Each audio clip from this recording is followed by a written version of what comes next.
happened? This was ages ago. So we should be live by now. Which I need to now prevent my kitten from jumping on my laptop. Her favorite place. I love you, Lucy, but I hate you, Lucy. I'm joking, I never hate Lucy. I just hate that moment when she jumped Yeah. on my laptop. What's up, everyone? We're finally live. Yeah, we are. I am on the late side, and that's on me because I was in a space with the cheat code. Shout out to the cheat code. We were having such a grandiose conversation. Oh, wait a second. I don't want. Why is it showing this? Because we're done with that. One second. I need to remove this from. Let me see. It should be this then. No, it is then without. If I remove this, no, then this, no. Oh god, I hate you, Discord, Streamlabs, and I'm gonna move. Eh? It's not showing. You're showing your Yeah, now should be. browser, by the way. Wait, but wait, so it got gone. Damn it, it's gone. I'm not gonna make one now. Okay, so we're gonna do it without then. We are not. People are gonna know from our voice who is talking. And for next week, I'm gonna have a totally different layout. Apparently, the layout that shows who is talking got deleted for some reason from Are you OBS. just going to show a black screen? Yeah, we actually gonna have a black screen. Because Um, I have no other. The only thing that I can put I don't think that's a good idea. instead of it is this, which is gaming hour I think you share. should put something, even if it's just a YouTube video or It's something in here. the background. Fine. I'll put my own YouTube video then. By the way, Nate, I might actually need a laptop that does better than this because I need a laptop that's capable of streaming uh, 60, 60, not 60 FPS, at least 1080p, let alone 4K, while at the same time handling Discord uh, stream. Like I was not able to stream that gaming award show at full um, full what's called not even 1080p. I had to dump it down to not even 720p but 480p just so I Mhm. can stream it. And at the same time, it still lagged on for me at the same time. So my laptop is not equipped for that. I am putting okay for people. Okay, while you guys introduce yourself, I'm going to put on some gameplay on the background. Also, you're far from your mic. Sorry? You must be far from your mic. Oh, I will put my mic next to me then. Here. Now we should be good. Sorry about that. That's a lot better. Can you hear Yeah, me now better? We should be able to hear me now better. yeah, it's a I can lot hear better. you better, yeah. Yeah? Hmm. Okay, great. I'm gonna put the Borderlands 3 gameplay. No, we can't. That I need audio. I will put it without audio. Screw it. If people don't like that, screw me. Nay Lucy, she wanted to jump on the laptop, so you guys gonna hear me say that every now and then. Nay means no. So Yes. she knows that you're not allowed to jump on the laptop, lady. There you go. Nay, nay. Oh my gosh, she's so fast.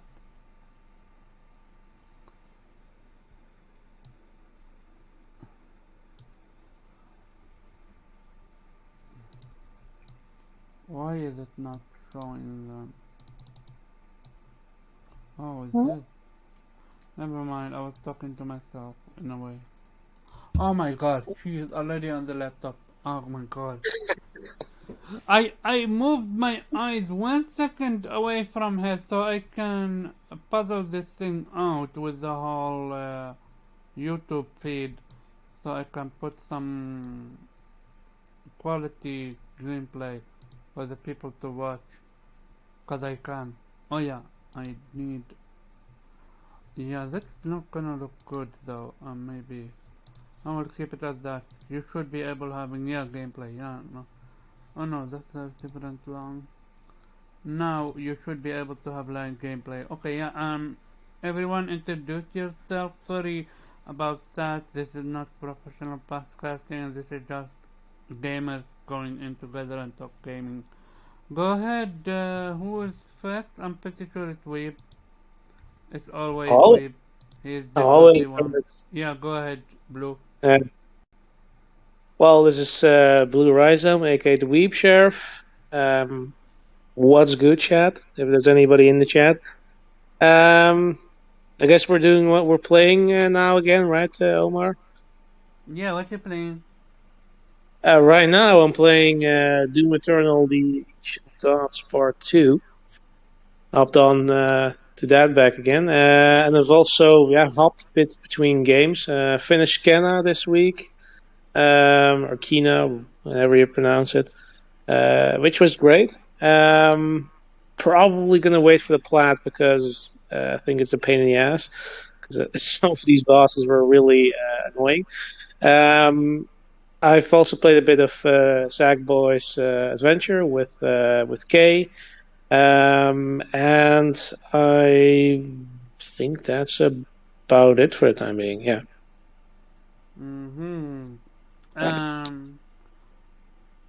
Innate. Wait, before you go innate, Blue. Yeah. Did you? Are you not gonna play the card game? Oh yeah. You forgot about it, eh?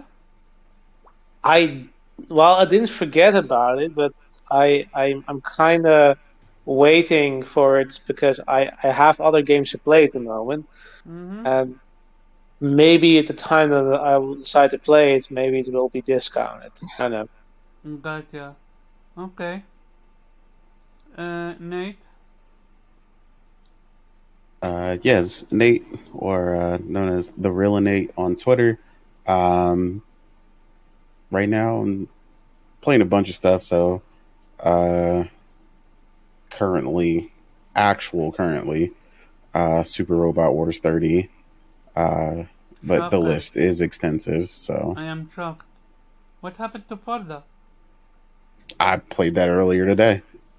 No, okay. I played that for like an hour and a half, and it's just I'm all over the place right now. So I'm bouncing between literally 5 or 6 games. So okay. Yep. Okay, Jody. Hi. Good evening. I'm JCat, aka Josie D, on Twitter. I have played Shin Megami Tensei 4 Apocalypse. I finished it.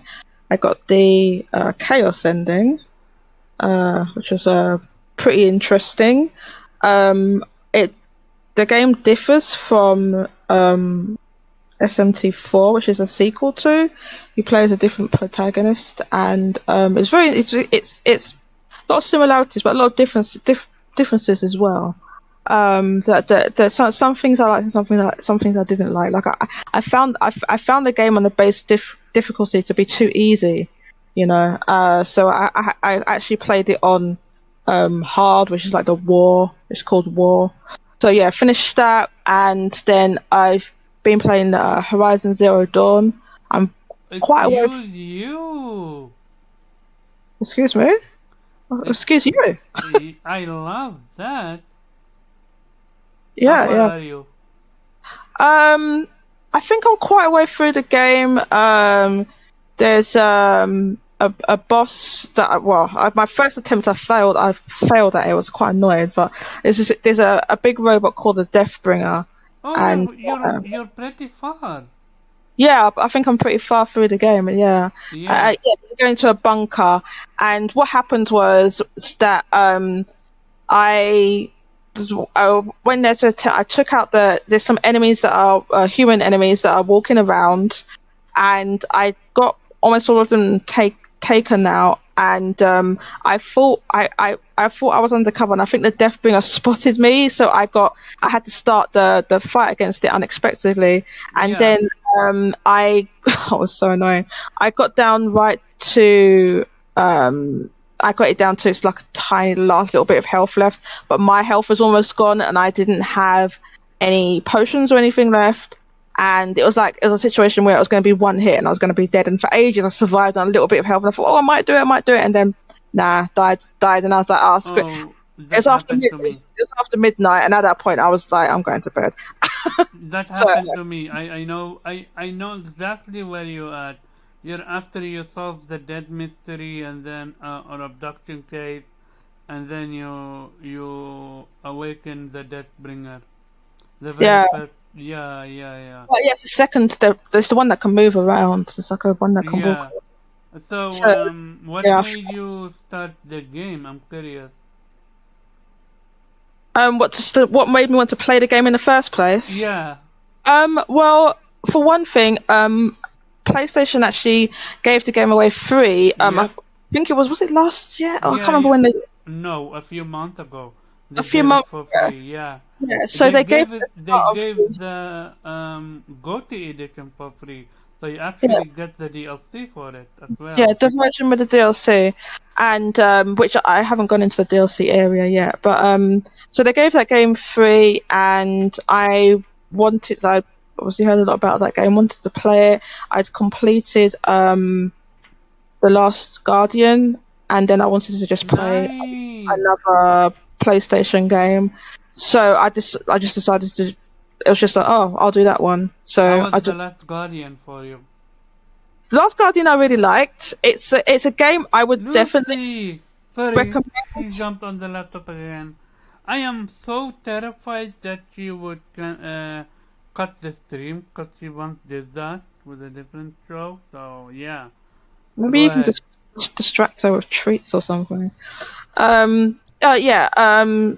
I was just saying. You were Yeah, talking about it was a good game. It was a good game. It was a good experience. It's a game that I enjoyed and would recommend, with caveats, because there's a couple of things that stop it being an absolutely amazing game, and that's like the controls are a bit finicky, and controlling the Trico, beast eh? Trico. The it's generally pretty good, but the physics a little controlling the boy. The physics were a bit off, and you're kind of flopping around all over the place, and so that made the game unnecessarily challenging. But overall, I really loved that game. Nice. So I'd recommend that game. Horizon Zero Dawn, I think I like a bit less than The Last Guardian. It's the world looks very nice and looks very pretty, but there's not a lot of interaction you can do, and the melee combat I think really lets the game down. Yeah, the melee combat is not it, but this is why the improvement that we've seen with the next game, we appreciate it now so much. It's because the first one had horrible melee combat, and Yeah, anyone that says, "Oh my God," anyone that said otherwise, it's just fanboying and not yeah. being I haven't genuine. seen the gameplay clips and trailers and so on that's been released for Forbidden West. I can see that there looks like there's a vast improvement with the melee combat. Oh yeah, it's night and Yeah. day. It's not So even the yeah, same game when it it comes to looks, the melee combat. yeah, it looks a lot. It's a lot bit. Yeah, I definitely think that lets the game down, honestly. But Yeah, I I've, don't. I've, I've got stuff I like about the game, but not the melee. Yeah, no, I totally agree with you.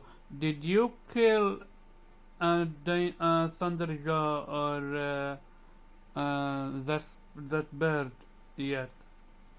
Um, So yeah, there's some bird robots that fly around. I think I killed some of those. I thought the big one. Oh, yeah, no, there's an even bigger one, isn't there? I don't think I did the really big one. I think I know which one you're talking about. I think I saw it, and I think it might have either it got me Okay. or I ran away or something. I can't remember, but I think I actually saw it, and I was like, oh fuck, I'm leaving. So, What's your most hated machine so far? one that can. Oh, okay. There's one I haven't managed to kill, and it's one that can dig underground. Yeah, the rock. Yeah, that is. Yeah, that. I actually had the same issue, and I actually had to change my entire game style, just so I can kill it. Do you want any tip, or you gonna figure it on your own? Um, yeah, I mean, maybe I could do. Maybe I could do some tips. Maybe let's talk about it later, though. We can move on to someone else. Yeah. Okay. What's name? As for me, well, yeah. Morgan is gonna come in later. She is running late. As for where everyone else is, I have no idea. And yeah, I believe it. We're gonna have a discussion about that in the group chat because it's not going to be like this from now on. Uh, Aside from that, is what I have been doing. Oh boy, I had a long day. Like my kitten is sick with Mhm. cat virus. Oh Oh, Right? no. If you ever had a cat, if you ever owned a cat, then you know what I'm talking about. Um, I had to go. I had first had dentist. Then I had to go from there all the way to a place was actually a nostalgia place for me because it was next to my own school when I was in middle school. And from there I got medicine and I gave it to her and I went to bed. It sounds boring, but trust me, it was a long day for me. As for the gaming aspect, I have not been able to game a lot lately, mostly because of my sick kitten. I need to take care of her because she need a lot of attention and care. But I have been playing Crosscode and still loving it. Oh, And I I've heard about that game. sorry, I've heard about that game. It looks really good. I highly recommend you it when you're after done with what you're doing, cause we're gonna actually swap places. While you play Crosscode, I'm gonna play Horizon Zero Dawn again, and this time I wanna play the DLC again. So I can not again. I wanna play the DLC, but in order to play the DLC, I wanna play the game all over again, 60 FPS, 4K, and all that jazz, so I can experience it in full glory.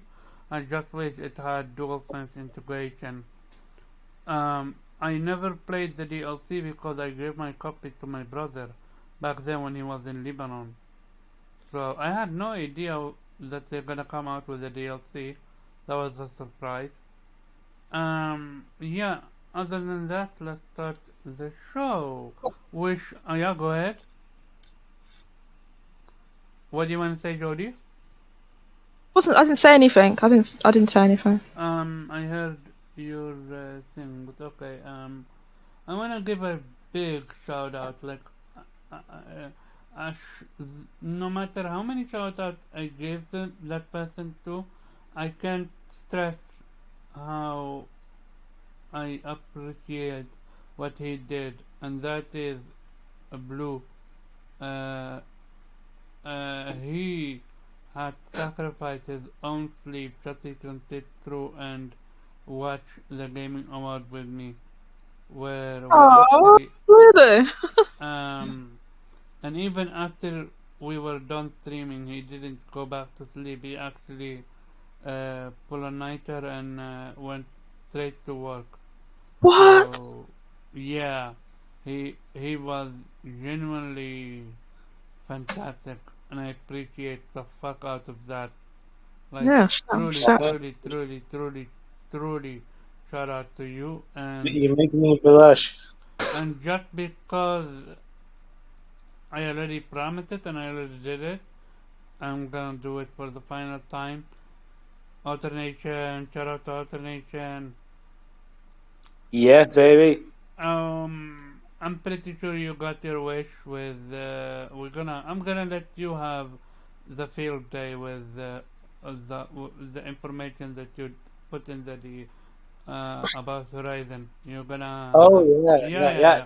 You're gonna have the floor with that.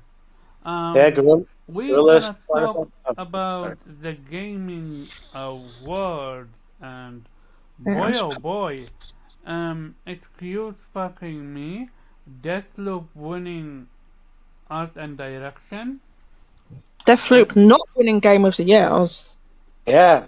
I'm like, what? I Art? thought it takes two was a Yeah, worthy no. I'm talking about person. Death. I'm person. talking now. I'm starting with the the winners that didn't make sense to me, and we'll go to the winners that did make sense to me. Before you say that, I'd like to say Yeah, I stayed up and watched the Game Awards, and you I felt didn't? like I did. I stayed up because it started at 1 a.m. UK time, Yeah, and but why did you not join us? Ooh. because I was watching it somewhere else. I was watching another stream, Oh, okay, fine. and yeah, I'll never get that time back in my life. I thought it was trash tier. That's my opinion of the Game Awards. It wasn't good at all. No, it wasn't good. No, we're gonna talk about it. What's good and what's bad. But let me vent my Wasn't a lot frustration. good in my opinion. Let me vent my frustration with Deathloop winning art and direction. Like, Could you remind us what the other nominees were for that category, please? all I know Returnal, I know Ratchet, I know some other games, but for Deathloop to win it, like that cap and a half and a triple cap. Let's be real, this is not it, Deathloop. Right, but who else was nominated other than I would give it to either Returnal. It was Kena, Psychonauts 2, Ratchet and Clank, and The Artful Escape. Yeah, I would have given it to either Ratchet or The Artful Escape, but absolutely not Deathloop. Because Deathloop is literally a discount, what's called, Dishonored? what's that name called? Dishonored? Yeah, Dishonored 2. Like, that's it. Let's So be frank about it. it's a similar art style. Yeah, it's like no. Also, I have my own opinion, but I'm gonna give it to someone that actually plays this game, and which is shout out to NA. He is so valuable because he plays for the games and the game team and stuff like that. So then we get full-blown, genuine information about him from him and not misinformation and capping. NA was her for the. Oh no, you didn't play Returnal, so you don't know absolutely about the audio from Returnal. Was the Would you give the audio to Returnal or well, you didn't play Returnal, so I mean, I still heard it. Like I know, yeah, I know how it is. Like I seen somebody else play it, like in person. Would you have given it to Returnal or Forza or any other game? I'm curious, because that's also another cap for me. Nah, I still would have gave it to them. I thought it was a worthy win, mainly just because I played a lot of racing games, and the biggest part that was suffering for years was the sound, and the very first thing I noticed in the very first vehicle was immediately the sound.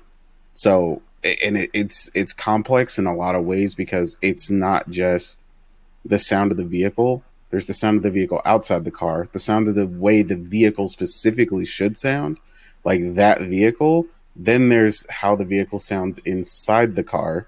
Like there's like 5 different sounds per vehicle, just depending on how you're driving it. And then almost all the cars are completely revamped in how they sound.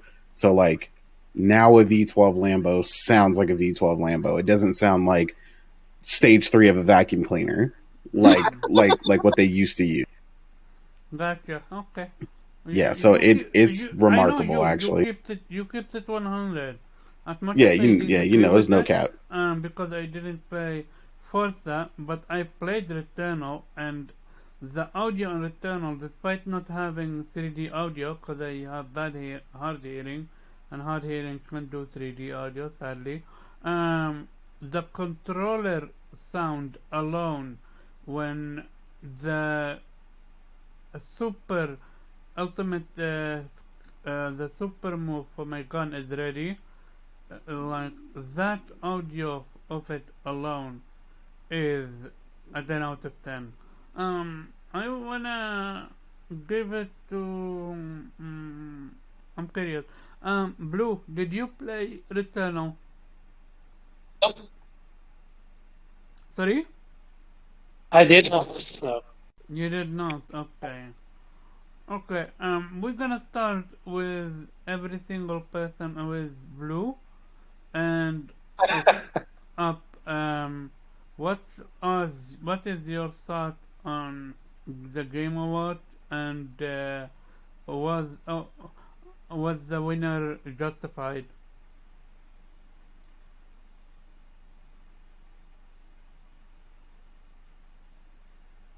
Are you here, Yes. Blue? Hello? Oh, sorry. I thought everybody but me. No, thought you were I joking. said we're gonna start with you. Okay. I thought you were saying everybody but me because I said I didn't play Returnal. Oh no. No, yeah, you know what my pick would have been from the nominees would be Metroid Dread, but I'm quite pleased with It Takes Two winning because that was an upset I didn't expect. So I'm happy that it didn't go to the obvious picks like Deathloop, eh? Loop, yeah, which everybody was expecting, and then didn't happen. So I remember generally I enjoyed heard that. your gasping, when not per se gasp, but more like oh, when you heard who won because you was ahead of me. Yeah, I didn't want to spoil it because I knew you would be very happy with the result. Yeah. But Yeah, sorry, go ahead. Oh no, yeah, no, I was. Yeah, I mean, I was for me the awards were pretty predictable because I generally called most of it, but this one took me by surprise. Yeah, and I generally that's raised the score for me for the entire show with 1 point. What was the highlight for you? The highlight for me, yeah, in terms of reveals, I only really enjoyed. Reveal or a surprise, something like that. Well, in terms of reveals or trailers, the only trailer I really enjoyed was the Horizon Forbidden West trailer. That was really awesome. Mm-hmm. But other than that, I mean, yeah, Alan Wake 2, that was a nice surprise. But other than that, I didn't find anything really that interesting. You're not a fan of what's her name? Wonder Woman? Yeah, what did they show? It was really just a teaser. Well, the fact that the game exists, does that interest you, yeah or nay? Yes or no? Sorry about that. Yeah, the problem is that I know who's making it, and while I did enjoy Shadow of Mordor, I didn't like Shadow of War. I didn't like Mad Max, so I don't know, what to expect if they're going to make an open world game. Apparently, they're going to implement a Nemesis system, so I'm going to do that. So I don't know. I mean, they have been mostly missed for me lately, so I'm skeptical if this is going to be good. Why did you not enjoy Shadow of War? Because when I bought it, was filled with the loot boxes, so the entire I actually gameplay. boycotted that game because of that. Yeah. I already pre-ordered it before I knew about the booty boxes. So unfortunately, well, I could have canceled it, but I'm kind of stubborn that way.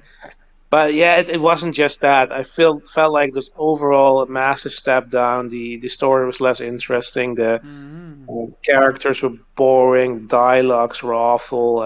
Even the bits of lore, that you can collect, which was a nice touch that everything was voiced, but it was so dull. It was so uninspiring. I mean, the first one was kind of interesting because it seemed to sort of do like a sort of subvert expectations based on the source material. But this one really felt like completely out there, and I didn't really enjoy it. So Gotcha. Mad Max was also quite boring. I mean, it's not that it's functionally a bad game. I mean, it's well designed and the gameplay is solid, but it was just boring. I didn't really felt anything from it. So yeah, I don't know. I mean, it could be good. And I mean, I'm interested in it. The idea of having a Wonder Woman standalone title, and especially considering that most of the other titles that Warner Bros. Is releasing now with their DC property seems to be either games as a service or multiplayer. Apparently, Akira will get mad at me if I call Suicide Squad To be cast. fair, the jury is still out, not out yet about if it's a Games Yeah, Live service. I Don't worry, mean, don't worry. If it is, I'm gonna shred it. You know me. I keep it 100. yeah, I mean, look, I don't know. I mean, it could be that we can be very optimistic that it might be just a co-op game with single player options. But this is Warner Bros. We're talking about. They are greedy as fuck. I mean, you see what they did with Shadow of War, and Mortal Kombat 2.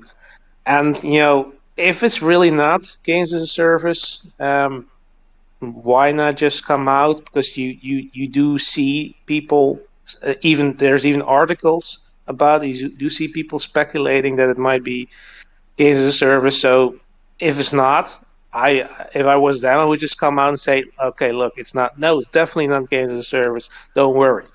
So considering I haven't done that, that is not a confirmation, but it does make me suspicious, and or maybe they're really like testing the waters and I was seeing. about to say they're testing the water to see what's up. Yeah, I mean, yeah, it depends. I mean, I'm not a developer, so I can't really attest to how easy it would be to change the game at this stage. But you see with Shadow of War, they patch out all the loot boxes Yep. in the game. So, and the game was entirely designed to be very grindy because of it. So um, it's possible, depending on what they were actually planning to do. But at least the rumors say that there might be like loot and that they planning to introduce new characters later on, which sounds eerily like the Yeah, Avengers. so apparently the rumor is that you defeat a hero and that hero become playable. Yeah, I mean, if that's all in game, that's fine. But if it's like DLC characters, then they'll just insert it in there, and they don't really have their own story. Then it kind of really feels like games and service. Like you keep just pushing out new characters, new loot, and just keep the game going. So I don't know. I mean, again, it's rumors. So if Akira's listening, don't worry, we're not slandering the game. But He's yeah, I'm excited. Okay. I'm skeptical. I'm gonna play devil advocate for a second. Put away the Game of Life server. If this was a single player game, would you be interested in it? Would you be interested in it? Yes or no? Yeah, I mean, I'm the thing is, Arkham Knight was a bit of a letdown from Rocksteady. But overall, the series is quite solid. So, say, a new single-player game from Rocksteady, I would definitely be interested in it. But I would also be cautious based on the fact that there were some misses with the Arkham Knight game compared to the previous titles. I mean, certainly also improvements, but also a lot of things that, like the car combat, which was excessive, the awful, character of the Arkham Knight, which they promised would be a totally original character, and everybody who played the game knows was a load of bullshit. The utilization of the Scarecrow and shit like that. But yeah, it had its moments, like the Joker. The use of Mark Hamill's Joker was definitely the best in the entire series. But other than that, I'm not gonna hold him put him on a pedestal just because I really like the most of the Arkham games, because I seen it sort of downward trend. Joker. Sorry. Go ahead, continue. I thought somebody wanted to say something. No. It was. Sorry. It was my phone. Sorry. No, it's okay. Can happen. Go ahead, continue. Well, no, that was pretty much it for. I mean, we can end a bit of a tangent there for Suicide Squad, but yeah, I mean, I'm not that excited for it since I learned that was multiplayer and possibly is a service. But yeah, again, if it's single player or it's possible to play single player and it's not games as a service, I might check it out. But I'm also going to be cautious because I don't know if it's going to be as good as the earlier Arkham games. Because again, I did feel like Arkham Knight was a bit of a letdown. Gotcha. Before we go to Jody or Nate, my question to you would be Horizon Forbidden West. Oh no, before Forbidden West. The Star Wars game. It is a action single player adventure. Are you interested in it now or still no? Will you ask me? Because the Star Wars game is confirmed to be an actual single player adventure and not a Telltale game like Beyond Two Souls and stuff like that. It's still made by Quantic Dream. Don't they? I'm just curious. Have they advertised like Detroit in a similar way? And not saying they did, but just curious what their definition is of an action adventure game. That's a good question. No. Didn't they just say action? Isn't that what they said? Action. Oh, action. Yeah, I mean, you could argue that Detroit is action because you have choices. No, but this is genuinely an action adventure one. I don't let's think. keep it 100. But that's not really. Have they ever made anything other than their interactive movies, basically? No, not, well, maybe Nate can know or Jody.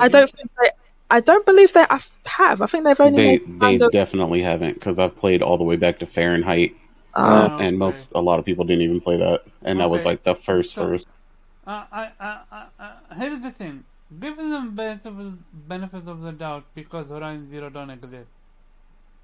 Because Horror game went from a shooter to literally one of the best action RPG adventure game out there. But then it's Star Wars. No, just kidding. But it's still, I mean, we had an interesting discussion about Quantic Dreams in the space, right? Yeah, share that information if you want. Yeah, I mean,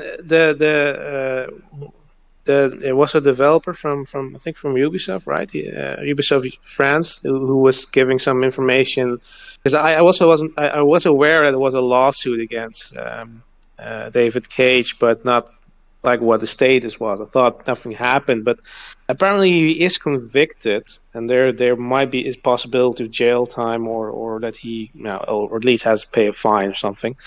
Because of sexual harassment and treatment of women in this company. So, apparently they are right up there with Activision and Ubisoft.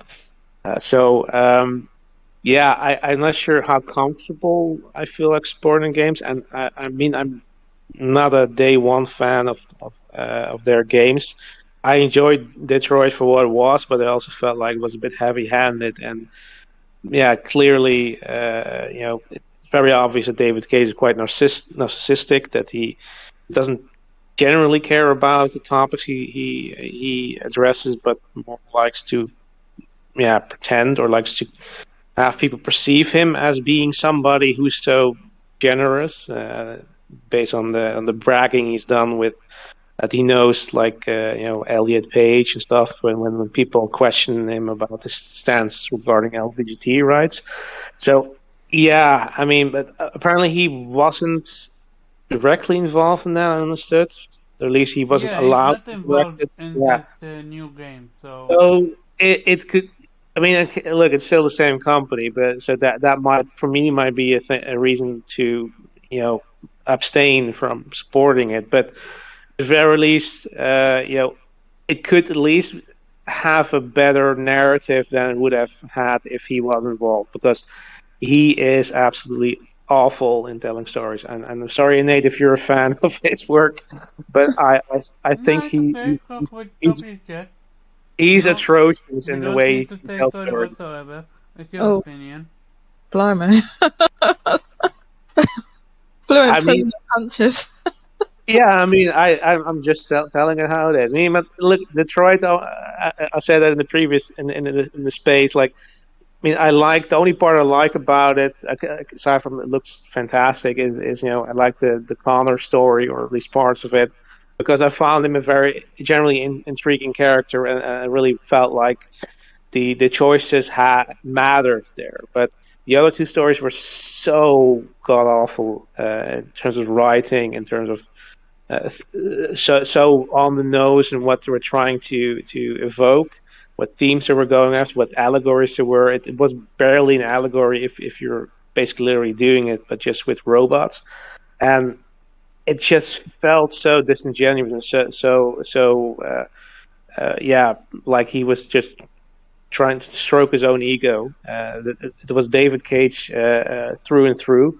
So, I mean, if he's not involved in this, at least in terms of story, there is a potential that at least it's not as pretentious as previous games, and as much about stroking his ego than instead of really trying to tell a genuine story. Um, but I'm not excited for this in any way. I mean, wouldn't be excited for it even without all the shit that happened with what we now know about David Cage, and with or without his involvement. I mean, I do find Star Wars interesting. I generally do check out most games that are involved with the IP. Wouldn't say I'm a diehard fan, but like I'm genuinely interested in the game that was announced with. Amy Hennig, because just how talented she is. So anything she does, I would be interested in checking out. But yeah, I mean, I'm despite knowing he's not directly involved, I'm my expectations are really low for this game, and I'm not saying it's going to be a bad game, but just that I'm not sure I will be interested in it. It's going to be about games to me. I'm not Right? saying it's, huh? It's going to be a bad game, right? I'm not saying it's going to be a bad game. I mean, I'm it could be. joking. Oh, So here's the thing. We're gonna have a larger discussion about that. Cause I wanna open the can of worm. Nate. No, before we go into Nate, one last thing with you is you don't care about Elden Ring, I assume. yeah, I'm not a Soulsborne Yeah, fan. exactly. No. And um, most what they showcased was the gas. You don't care about them. So, are you Nope. interested in Tunic? Tunic, Yeah, the Zelda-like game. indie game. Yeah. Um, yeah, I mean potentially because I do enjoy the classic Zelda type games. So, uh, but it's Yeah, I not. recommend it. it's not heavily on my radar. But is it already out then? It's gonna come out, I think next year. I think. Oh, okay. Okay. I think there was a demo on PC. I didn't play it though. Oh, okay. Yeah, there was a demo about part of the 100 demo that they gave away, but that was only for a thin period of time, I think. Yeah. Yeah. I will look it up. Maybe it's on Steam. Uh, and Nate, What's up? what's your take on the Game Awards show? Did you watch it? Yes or no? Yeah, I watched it. And go ahead. What's your opinion? I mean, it was pretty much the same. It always is. I muted about 50% of the show. Anytime any musical acts were on, don't give a shit. Um, and I mean, the amount of premieres were decent. Most of it was largely irrelevant to me. I thought a lot of the winners were solid picks. Yeah, I mean, it was all right. There's nothing like blew my mind or anything. So, uh, yeah, I don't even like. You asked earlier, like a highlight of the show. Like, I'm not even sure I can even answer that. Like, I don't like nothing really was like, oh my god. How dare you? But yeah, no, I get you. Yeah, I mean, I guess the Suicide Squad thing was. I mean, it was cool to finally see it. So yeah, maybe that. Suicide Squad was nice or no? Yeah, it was. I mean, it was nice to see. I mean, I'm not paying microtransactions yet, so I'm not going to complain about that just yet. Just yet, yeah, I feel you. But it looked nice. Yeah. Who I wanted to talk to now? And Maybe your, me. no, well, you're gonna go to you because I know you have a lot to say. After and I have a lot to say. What's your take on the Forbidden West Shadow Drop trailer? Me or no? No, innate. Like, what did I think of it? Yeah.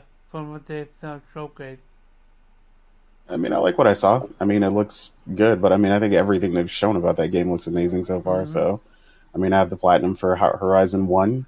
Nice. I'm playing through the Frozen Wilds DLC. My niece is literally sitting next to me playing Horizon Zero Dawn right now. So, I mean, I'm all in. I got the Regala edition. That says everything you need to know. That way you know you're hardcore Regalia. Yeah, and Aloy statue sitting right behind me. Ooh. I'm not playing. Ooh, nice. And what's your take? So, are you interested in the Star Wars that they showcase in the Elden Ring in what's the name? Wonder Woman, or any of the other Life as a Service games that they showcase? Probably the least thing I'm interested in is the Wonder Woman game, mainly just because I don't see how they could effectively use the Nemesis system in that game. Maybe they'll prove me wrong, but I can't think of anything over the like dozens of years that I've seen anything dealing with Wonder Woman where the Nemesis system would be even remotely like relevant or even work fairly well. But we'll see. So that's probably the least because again they didn't really show anything anyway. I'm definitely interested in the Star Wars thing. I mean, mainly just because everything outside of the movies actually seems to interest me about Star Wars. I'm not a fan of the movies, but I love KOTOR. You know what I'm saying? I really like The Mandalorian. So people who are story focused and, heavy with that, like I'm interested to see where they'll go with it. Whether or not I'll love it, I mean, we'll see. But I tend to like what they do. They tend to explore a lot of places where a lot of other stories or a lot of other developers are afraid to go.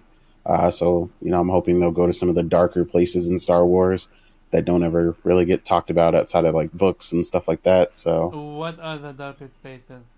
Genocide? I mean, I don't remember like the names of them and stuff, but I've had conversations with people who are really big fans, and I know one one of my friends was explaining to me like there's a spot where like Jedi don't even go, and it's like you got to be the bounty hunter of all bounty hunters to even step in this kind of place and stuff. And he was explaining to me, and I was like, well, weird, like, why is that never talked about? And he was like, I don't know. It's just, it's in the comics and it's in the books and stuff, and like some of the really crazy stuff that really goes down. And I was like, man, all this sounds way more interesting than the movies. Like the movies is like Disney compared to some of the stuff he's told me, which is ironic because now it is Disney. But Elden Ring was, I mean, it's cool. Like I still don't really know how I feel about that game.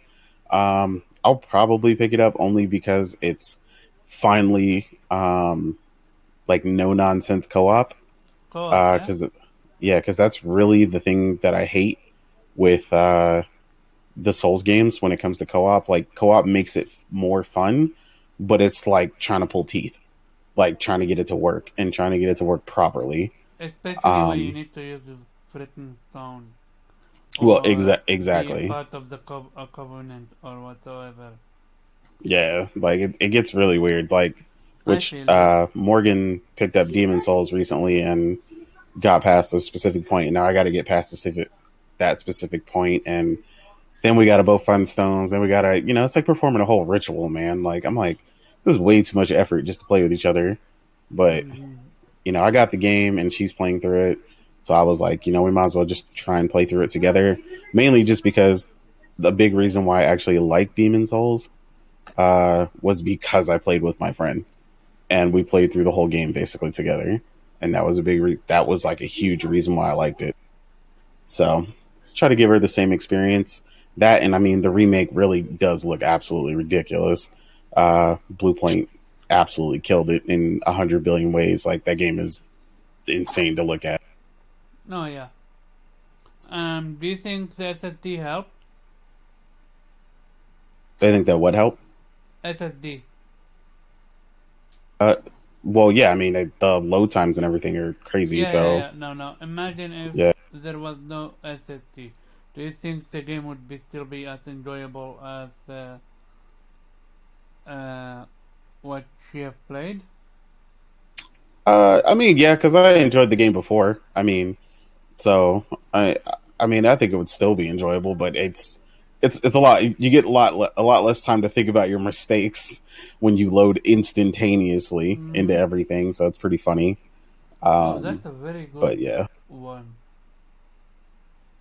Okay, and the Game Award winner, you agree with it? I'm cool with it. You know what I'm saying? Like I said, long as it wasn't I'm gonna keep it real. Yeah, long as it wasn't Deathloop and wasn't Psychonauts, I don't care. Like, I mean, because I just didn't want to hear it for the whole, like, until the end of 2022, or the 2023.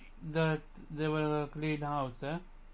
Yeah, they really did, and I'm glad they didn't. So, I'm good with that. And I like I said, everything I've heard from everyone who's gotten to complete it, it seems to be, well deserved. I've only played a little bit of it so far. So we're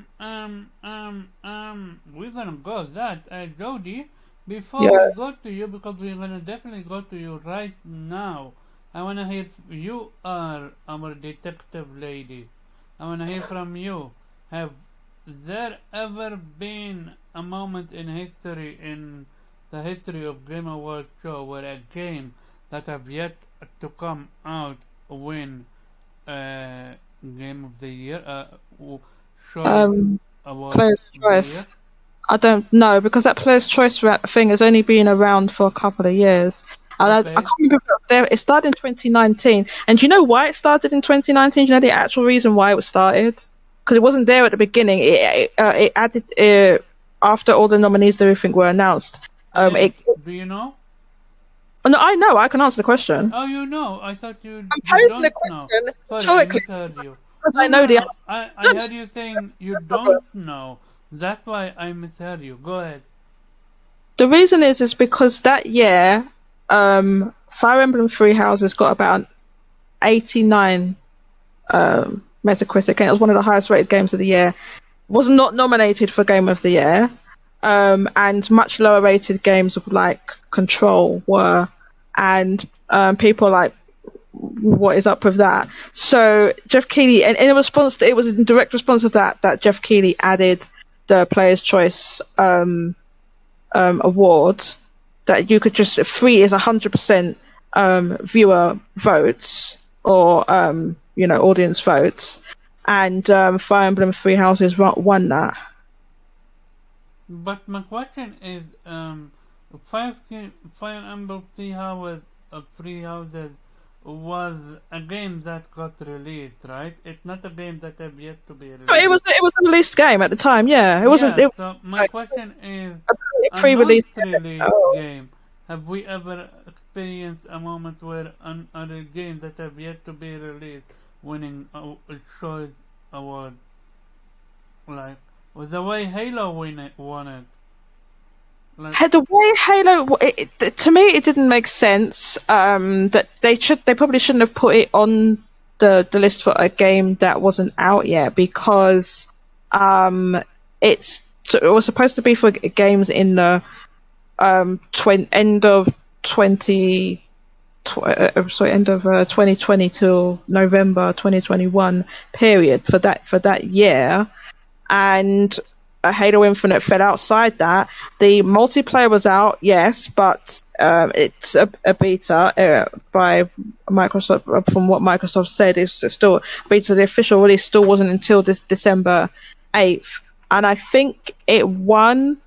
It had a kind of had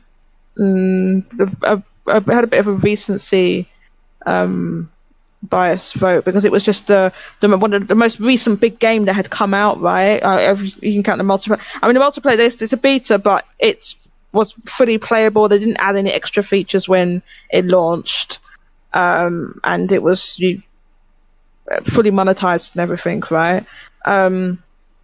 So I think because it was in the conversation and everything was the reason why it got so many votes above everything else, because there were better games than that multiplayer in the list, and I mean, it's just a popularity contest at the end of the day, not what necessarily is the best game, which is fine. I mean, that's why the Player's Choice it's thing not is fine, there. because that's But literally a handout. Omar, let me finish. Come on. I don't think they should have put it on the list in the first place, because it wasn't released. Okay, Now, sorry, I misheard you then. Go ahead. it's one of many issues I have with, like, why was Cyberpunk 2077 nominated for RPG of the Year? That's a crock of shit. Okay, why was Flight Simulator nominated again in the sim and simulation, the strategy and simulation category, the category that it won last year, and it's just a re-release of the same game, just port of the same game with no, I think there's some added content, but it's essentially you could call it a slightly enhanced version, or you want to call it a director's cut or something like that. So there's some other things I had issues with as well. I've got a lot of issues with the Game Awards. Can I add to that? That category is ridiculous. Why are you combining strategy games and a flight sim in the same category? They have absolutely nothing in common. They have nothing in common. The other thing that was irritating is that year 2019 that I referred to, Fire Emblem Three Houses was nominated in that category. It's not a strategy game. It's an RPG. It's a strategy RPG, but it is an RPG. It's not. There's a difference. There's a big difference between a pure strategy game and a strategy RPG. Even that is more defensible than putting Flight Sim in that category. Well, no, it's in the Flight Sim's in the right category. It just shouldn't have been in there twice, two years in a row. I mean, look, I understand that they have combined that category. The problem is that you have let's say God Sims, for example, or let's say Civilization is a simulation game, but it's a civilization simulation game, but it's a strategy game. But they sort of stretched that definition to include Flight Sim while these two genres are as far apart as they could be. Like it would be like putting Forza Nay. Horizon in the RPG category. Nay. Makes Well, I think absolutely well, no sense. Nay. they've combined they combined sports and racing or something, didn't they? Right. Yeah, they have. Yeah, So it's not the only weird thing. I think the real reason is that they feel there's just not enough games every year That's released exactly why they do it. that they Scrap can it. combine them. And think so, for example, I've always wondered why is there not a best shooter? Why is there not just a best shooter category? And so you've got things like Call of Duty and I don't think Call of Duty was nominated this year, but in previous years, Call of Duty has been and other shooters have been nominated in the best action category, right? So you Yeah, have I don't know why there's no shooter. So you'll have something like Devil May Cry and like I said, Call of Duty in the same action category. They are really far apart, if you ask me. But that sort of thing has happened before. I mean, like I said, I don't agree with the way certain stuff as categorized. The fact that stuff can get nominated in the same category multiple years in a row. Just the fact that you can have a completely game that was released trash, broken, that was taken down from the PlayStation Store, can be nominated for RPG of the Year. You know, there's a lot of things I don't. Is it my turn to talk because I'm ready to go? No, you're going off, and so with you going off like that, which I love actually. Good. Can we Ooh. go into I know you hate it, but I wanna go into conspiracy territory for 1 second. There is now a rumor that It Takes Two was not meant to win. They went with it because it was a safe bet. No, Omar, I don't know where you're getting this stuff from, mate. But they're not just like they're not just like going to be doing something as blatant as just choosing a game at last minute. That's going to. There is also a rumor that For one thing, all of the attendees know beforehand who's already won. Otherwise, because let me explain that. There's also a rumor that what's the name of that game? That Harry Potter game was supposed to be there, but they pulled it out because PlayStation want to have it on their own show.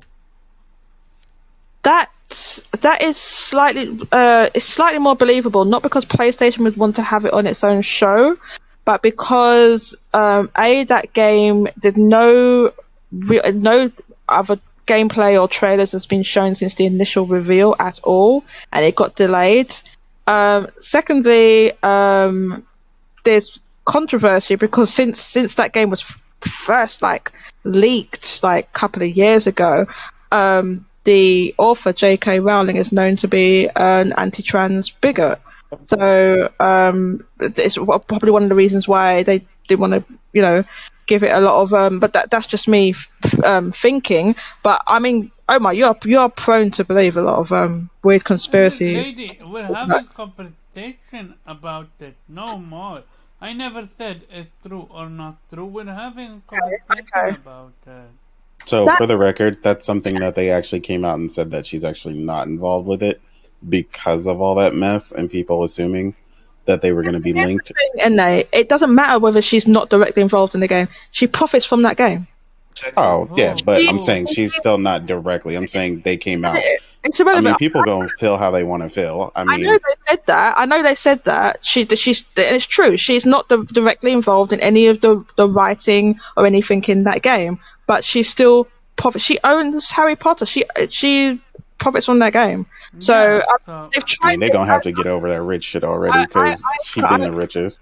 I do think it was a good thing that they said that, because there's people that have been working very hard on that game, devs that have been working hard on that game for years, that are caught in the middle of that, and I don't think that they, it's not their fault or anything like that. So I think they kind of they pretty much had to address that, just because she's been. I mean, it's not just it's not. I'm not going to go into it, right? But she has like directly said a lot, not just like once or twice, but like again and again and again and again and again. You can just say. Yeah, but here's the thing. It's her opinion. Yeah, I know. That's her.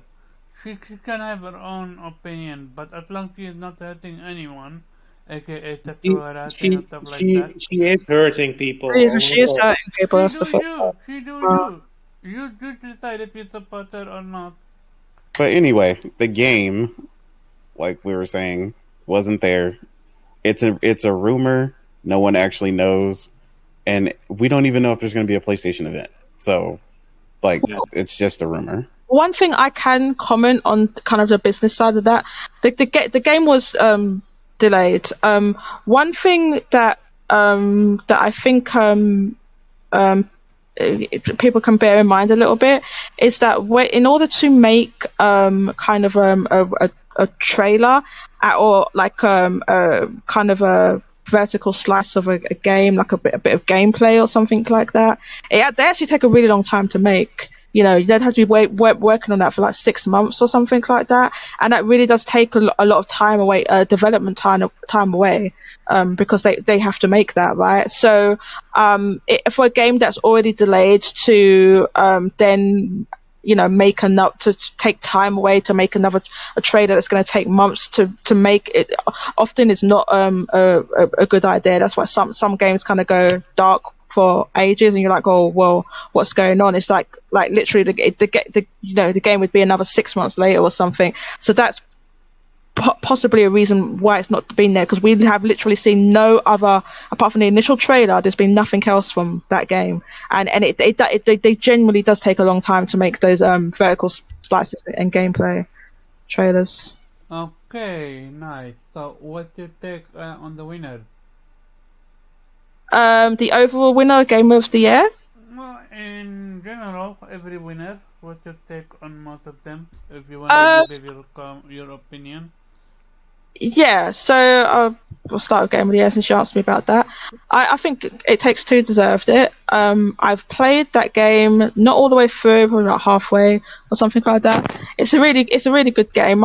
My personal experience with the game was marred by the fact that I had to play the PC version. My PC isn't that great, and I had to play it on that potato mode. So yeah, because I think my PC can run like a PlayStation 4 level game, right? My PC can run that no problem. The problem is that I think that game is trying to render 2 instances at the same time, because you're almost always in split screen in that game. So, and there's like particle effects and all sorts of things, and like the frame rate's tanking and stuff. I would have preferred to not play it on PC, but that's what I had to do at the time. So I actually think it's a really good game. The level design is like amazing in that game. It's really good. But I just haven't reached the game's conclusion, so I don't know the whole story and everything. I definitely think that was a worthy winner. Okay. And for the rest one, do you agree with some or disagree with which one? Well, I would like to just make a comment in general. Just I don't believe we've brought it up in the podcast yet, but prior to the actual Game Awards ceremony, you'll remember there was pressure on Jeff Keighley to say something about the sexual harassment and discrimination that's been going on, in particular with Activision. I'm aware that it's industry wide, but it's been brought to even more to the forefront because of the legal case by the Department of Housing and Justice or something in the state of California against Activision, and all the other stuff surrounding that's come out, because it in some articles it kind of interpreted that Jeff Keighley was taking a neutral stance and wasn't really going to say anything, and he was kind of quite rightly criticized and called a hypocrite, because when I think it's a few years ago, Kojima. when Kojima had the issues with Konami and wasn't allowed to attend the game to collect his award or something like that. Jeff Keighley stood up and made this impassioned speech, in Game Awards for several minutes, and Because so Kojima's his friend, so that's right. So it's like, okay, so you're doing that for one person, but when it's like hundreds or thousands of people that have been honestly experienced a lot worse than from the allegations, have experienced a lot worse than what he did. Let's face it. That you're not going to say anything. So he did say something at the start of the ceremony. It was, it was fine. It was pretty generic, and didn't name Activision, didn't name Bobby Kotick, who's the CEO of. I think the only reason he did that because there were literally thousands, not thousands, but a lot of women, big shot women that literally called him out on not supporting it, which was fascinating. That a lot of people called him out. A lot of people took kind of principled. I know there were some people that small content creators that were planning to stream the Game Awards, and they said for their own principles they couldn't because they didn't believe they could do that because if I'm sure you're aware that the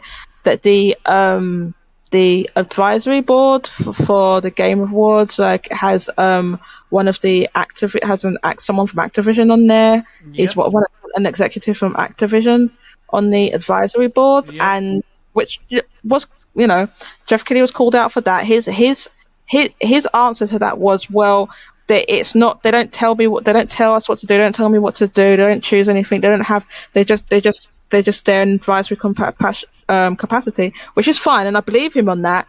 The point is the principle of the fact that you have someone from Activision Blizzard on your board, even if it's an advisory board and they don't do anything, they have no power, they do nothing, it's still the principle, the fact that you've got someone there. So that was never addressed, and it's never said that that person's going to be removed or anything like that, which I don't think they will be, because Activision Blizzard is too big of a company for people to for the Game Awards to just snub them or get in their bad books or anything like that. So for in general, Omar, remember after the Game Awards, Akira tweeted that, what did you think about it? And then you put something like it was dog shit. And I was like, yeah, it was trash. So basically, this is how the Game Awards went for me. There was if you remember, there was a pre-show, right, for about half an hour. And in that pre-show, they announced that there's going to be a port of Persona 4 Arena Ultimax to modern platforms, right? Oh, they're going to port it to PlayStation? Yeah. I'm going to play it then. Congrats, they listened. Because PlayStation fans were livid when they ported it to PC and not PlayStation. No. You're thinking that's Persona 4 Golden. This is Persona 4 Arena Ultimax. Oh God! Oh yeah, the Arena one. I don't care about that game. It was originally on the PS3. Yeah, I've seen it. Yeah, I've seen that. So it's going to PC now. It wasn't on PC before. It's PC, PS4, and Switch. So for me, the funny part is, go ahead. I know where you're going to. Yeah, and if you see my tweets about that, you'll know why it's not going to Xbox consoles. Explain it. Oh, you want me to explain it? Oh, yeah. Because all Atlas games have flopped on Xbox. It's as simple as that. They've all flopped, and I've shown figures to demonstrate that to people about how, literally how much those games have flopped. And the only reason that there was any ports at all from during that time that there was Catherine and the two Persona 4 Arena games was because the Xbox sold about 360 sold about 1.5 million in Japan, which is still minuscule. It was outsold by the PS3 and Wii, obviously, but it was still minuscule, but it was more than nothing. But those games flopped. So it's honestly it's as simple as that Japanese games have a very low attach rate on Xbox. It's just a fact. It's not even like it's just literally just look at the numbers. You can see the numbers of what they're sold there. Xbox has almost zero presence in Japan. You hear some people saying, "Oh, the Xbox Series console that outsold the Xbox One." The Xbox One in total sold about just over 100,000 in all the years it was on the market. The Xbox Series consoles took about a year to achieve the same thing. Okay, for context, the PS4 has sold over 9 million. The PS5 has sold 1.3 million, and the Switch is like 23 million. Okay, so 100,000 Xbox Series consoles is almost nobody has that console. And I don't know if you know Genki Gamer on Twitter. Shout outs to him. I am following. We follow each other. Yeah, so I've asked him. I was like, oh, because he lives in Japan. I was like, oh, just ask your friends about what they think about Xbox. Do they are they interested in Xbox cloud gaming? Do they know about Game Pass and things like that? And then he got back to me. He's like, nah, my friend hadn't even heard of Xbox. They hadn't even heard of it. Ooh. Yeah. So honestly, you wouldn't believe it. Like there's just so many people that just literally have not even heard of Xbox in Japan. They don't know what it is. So it's a numbers thing that that Atlas games that have gone there have just flopped. So that's why when Catherine Full Body didn't go to Xbox, and then this one is not going there. Persona 5 Strikers didn't go there. The Nocturne HD remaster didn't go there. Probably not going to release anything there, honestly. Yeah, it's just you know the sales. But anyway, I bought that because for me that was the highlight, and that was the pre-show. And then after that, everything else was just a nothing burger. I I almost didn't care about any of the announcements. It was all like a lot of the announcements I saw were just there was a lot of shooters or battle royales and stuff like that, or it was either updates on games that we already knew about. Like, for example, I understand there's a lot of hype from Elden Ring. What I couldn't understand was that they showed a cinematic trailer for a game that we've seen gameplay, a lot of gameplay. They've released a playable beta, the network test, that a lot of people have played, and the game's coming out in 2 months. I'm like, why have they made a cinematic trailer for this game? I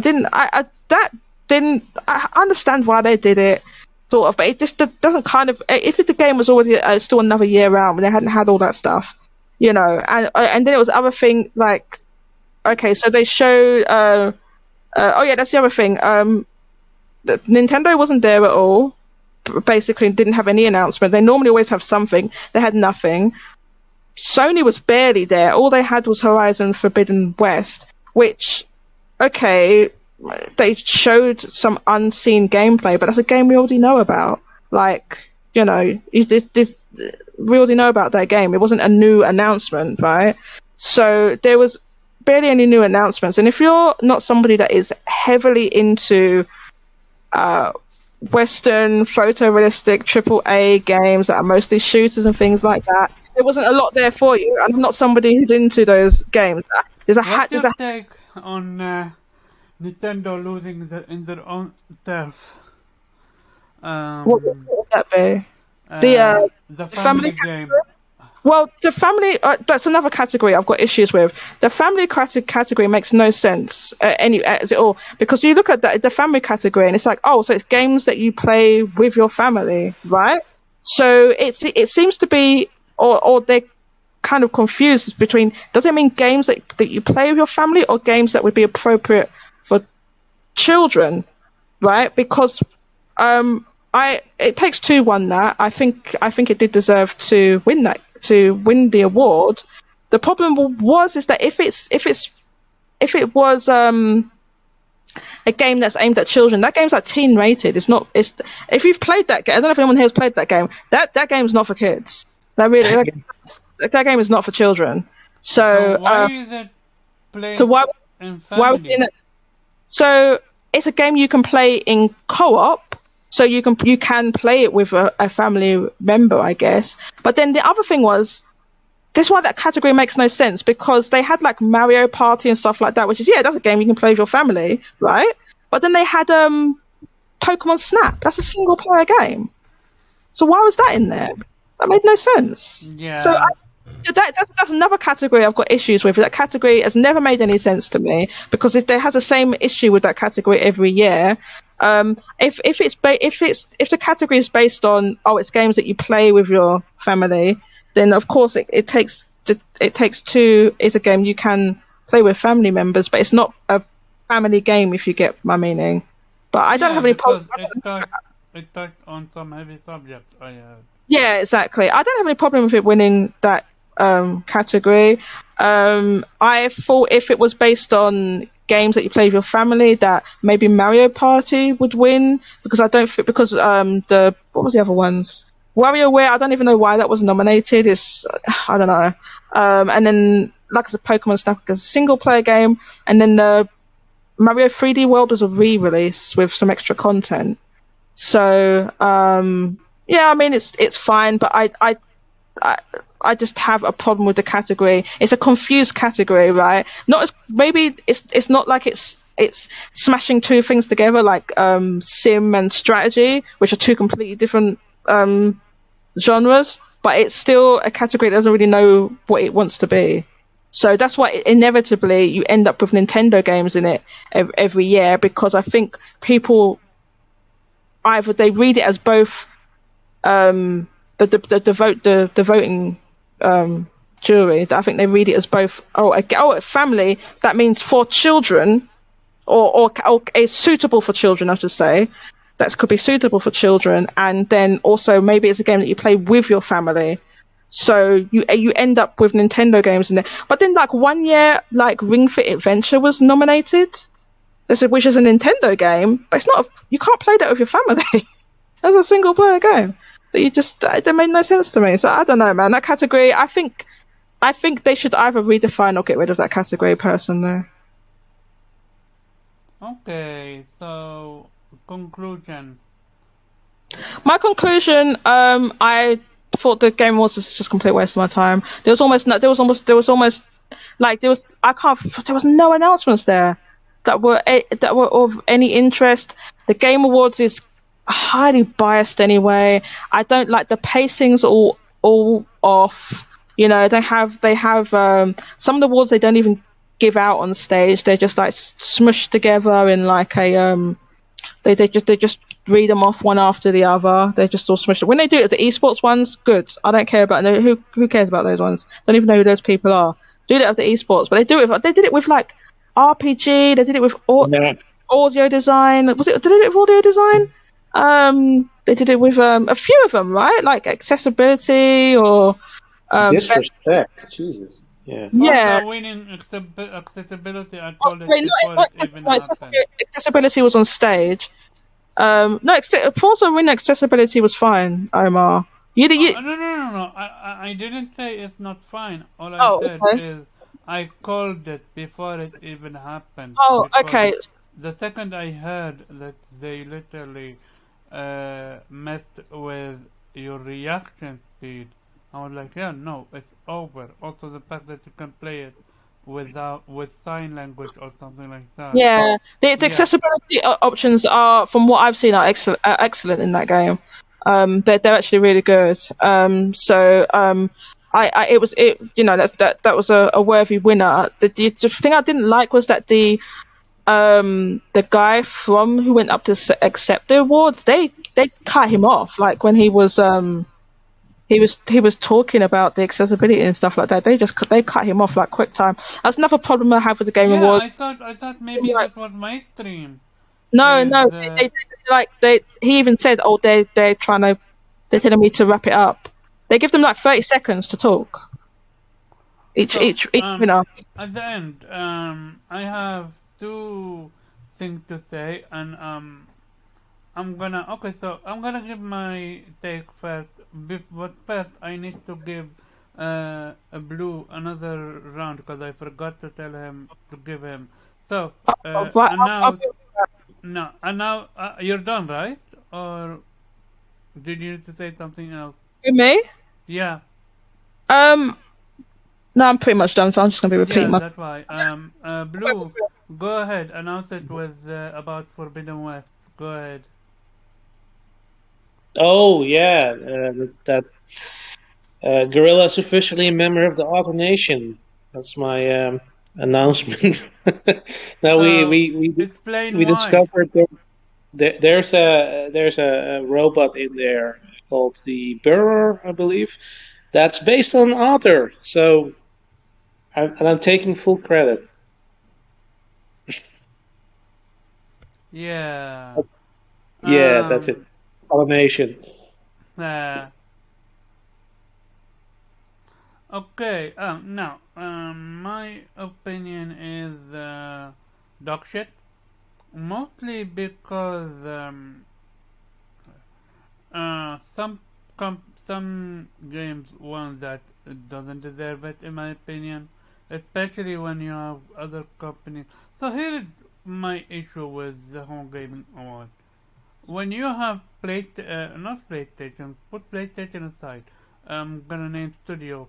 When you have Insomniac Game, breaking boundaries, developing game, pushing game on the level that they create with what's called in, Ratchet, and you don't get the recognition that you deserve. I'm like, so why even try at that point? In my opinion, it's like you're never gonna be recognized. This is literally what.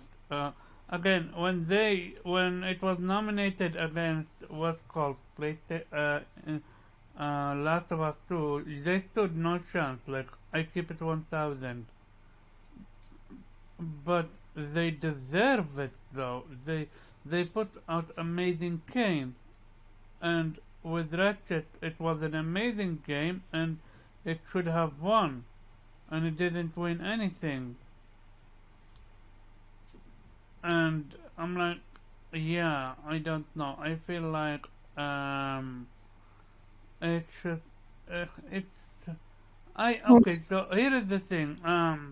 When it comes to the nominee, not when it comes to the what we got game wise, all of it could have been at weight, and it would have been fine.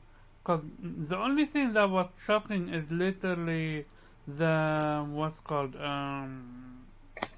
Wonder Woman game. Like that's a W.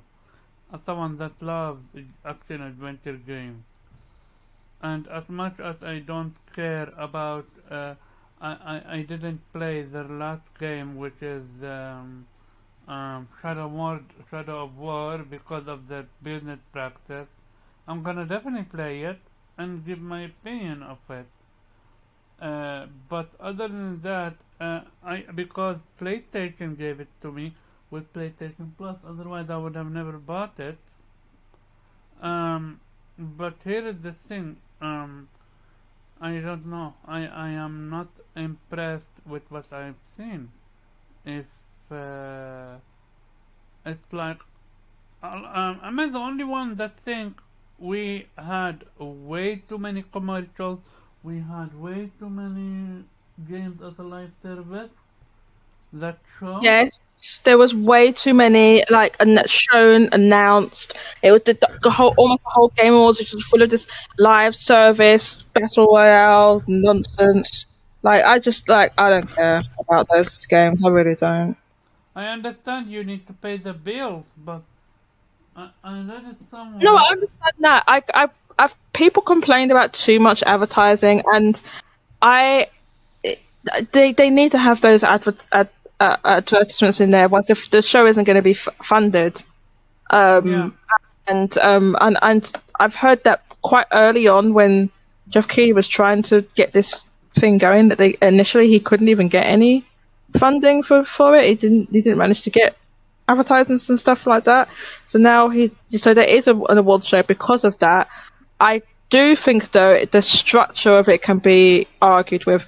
So for example, why are there just like random celebrities at this thing that have little to nothing to do with gaming because they cost money. They cost money to have them there. You know why? Yeah, that They part was weird. Which one are you talking about? Well, there's just random celebrities every year. There's random celebrities at this thing, yeah. right? Why did Kojima came out only to highlight a movie from? I know they're friends, but Kojima, I haven't got a problem with because that's his friend. It's Jeff Keighley's friend, and he's on the advisory board. And he was only there. It was like a minute or 2 minutes. It wasn't even that. It was barely yeah, any but time. still, okay. Talking about and he probably Oh, you're did talking about the people that flew out and shit. Yeah, he probably Right, did. And to be fair, Kojima most likely did that for free. Okay, I doubt that Jeff Keighley paid him to do that. I'm talking about the people that they fly out, or like they had. Some of them were on video. Like they had Jim Carrey did a video. They Sorry, paid. I think Omar meant that Kojima just announced the film of Guillermo del Toro. Yeah, Yeah.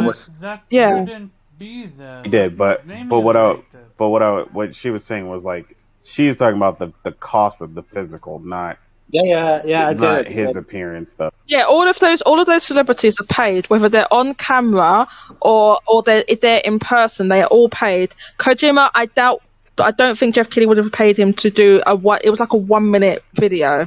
You know, I hear that's his friend and he's on the advisory board. I don't think that would have cost him anything. Those celebrities, on the other hand, where they had Keanu Reeves and Carrie-Anne Moss in a video that cost money. They had the Jim. one from the Marvel game. Yeah, but would it though? Wouldn't that just be like that promoting their upcoming movie, basically? I think I was just considering that as I was saying that, Blue. I think that is a bit of give and take there because you are advertising their upcoming movies, right? So I take that back because I'm not sure how that works out. But there were definitely celebrities there that had nothing to do. They weren't there to promote anything. They had like Ming Na Wei, I think is her name. She presented an awards. They had other random celebrities there, and I understand for when they had. Okay, so they had Shang-Chi. Yeah. And He was the there. weird part, sorry for interrupting, Jody, but I really need to say this. I'm not sure if you're aware of it. Yeah, was she in Shang-Chi? I don't know. I didn't see that film.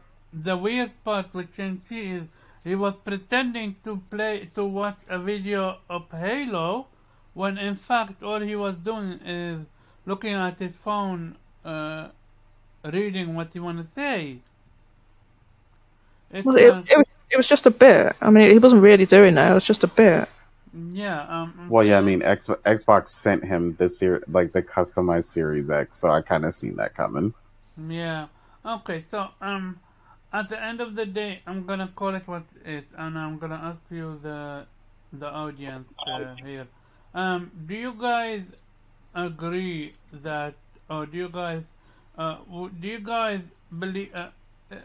Was Jeff Keighley correct when he said that this award show is gonna have games revealed on the level of Elden Ring?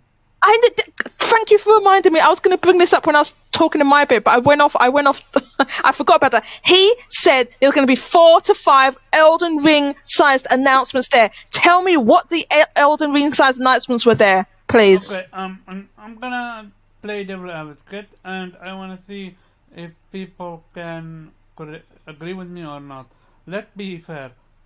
The Marvel one, what's her name? Wonder Woman. That's DC. It never got leaked.